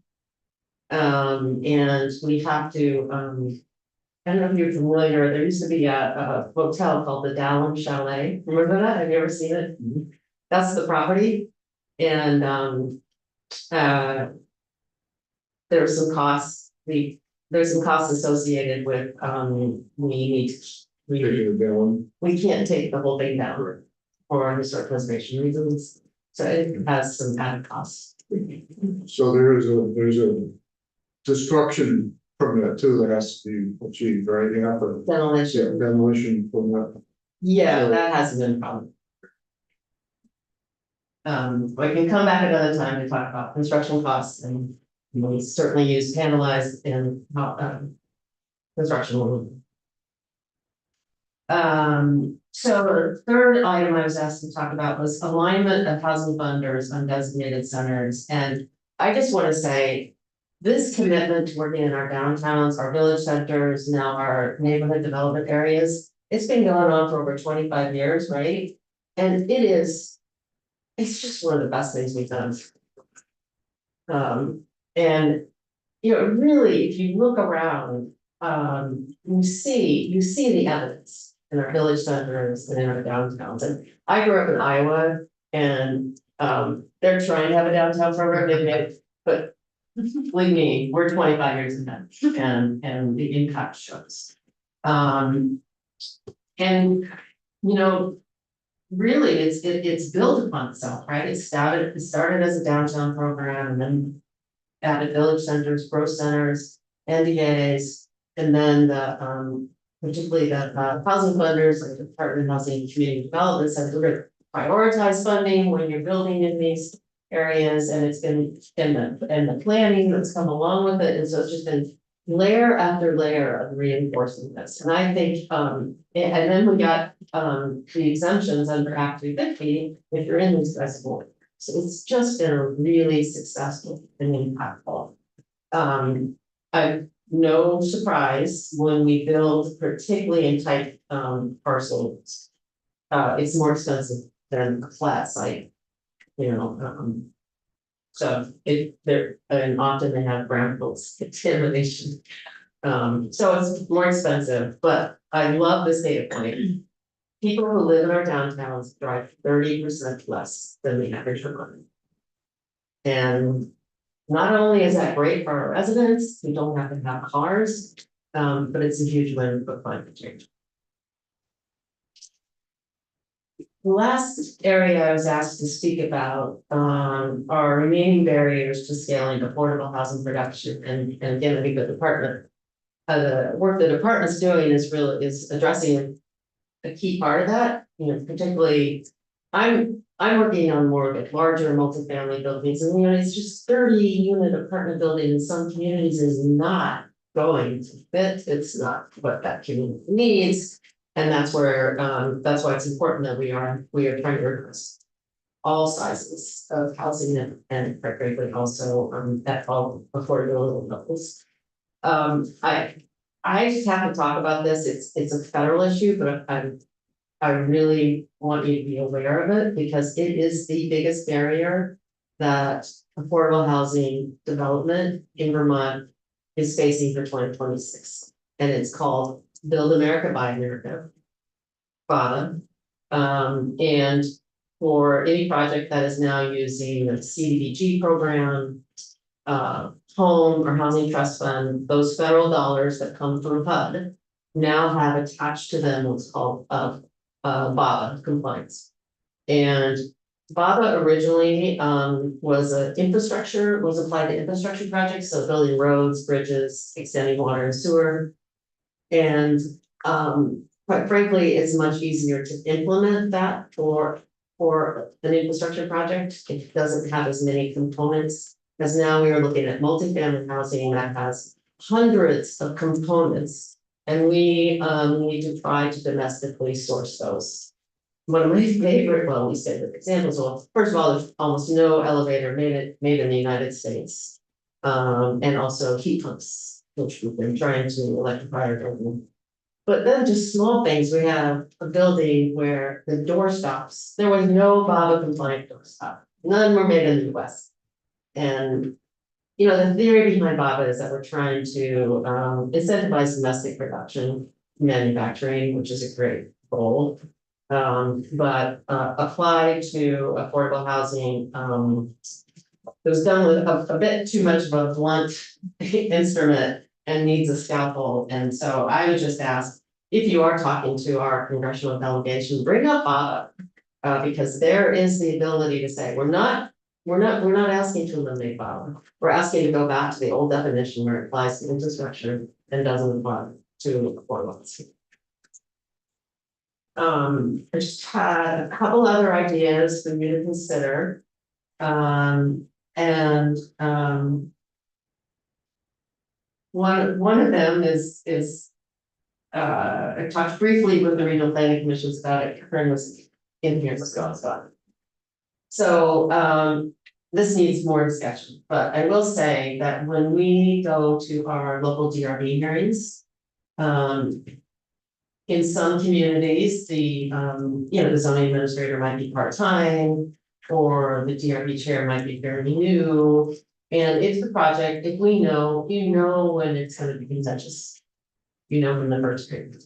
So those applications would benefit if there was ability to bring in like a facilitator, staff from the regional planning commission, not to be a decision maker at all, but to coach the DRB chair about the proceeding.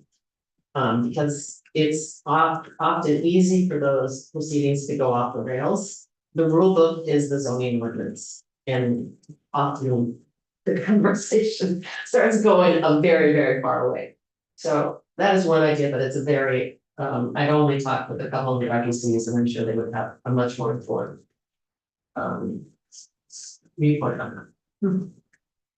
The other is, and I think we talked briefly about this last year perhaps, is that the brownfields program, which we have observed is becoming more timely in their process, but we are still dealing with standards that often are more conservative than our surrounding states. And in Vermont, the Department of Health establishes the standards of the brownfield program on their own. In a silo, and if you look to say Massachusetts, they use a multidisciplinary panel so that you might have someone from, obviously, public health, but you might also have someone from the Department of Environmental Conservation. And you might have someone more multidisciplinary approach about how we assess risk, because it's all about assessing risk in setting that standard. And we can't get to zero. Zero is not achievable, yeah. Yes, good. In this context, what do you mean by conservative? You said we're more conservative than other states, but I'm trying to understand what that means. Yeah, so the number of, the list of, let's put some contaminants. When you're looking at, say, lead, arsenic, PAHs, there's a long list, and every single one of them has a separate standard. And they are honestly, the measurement is something a layman struggles to understand, like it can be, like parts per billion is an easier one. So they all have different measurements. And say in Vermont, it might be 5 parts per billion. I'm getting, this is not founded in data. And in Massachusetts, it might be 10 parts per billion. And that doesn't sound like much, but it can be. Okay, so the standards for contaminants are stricter in Vermont, and that One would say more protective of public health. Okay. Okay. Yeah. So I do think it's something that's been discussed in Vermont for a few years, and I think we could use more review. Just one question, the chalet project, is that a single unit, The single first, family? the or- first building is 31, it's a one building, 31 apartments. Phase 2 will be 8 home ownership units, and I'm sorry, I don't know if they are single family or duplexes, I think they're duplexes. So the last area to touch on, if you won't be surprised, is how we resolve our appeals. And I know you have the LUR report, and I'm not gonna go into, I'm not gonna go into the details, I'm just gonna reinstate. We really do need to find a way that appeals can be resolved within 6 months. And I'm not gonna opine how we achieve that. I just think there's agreement that this is a goal we should collectively hold. Because when an appeal happens, it's a 1 to 2 year, it's not longer.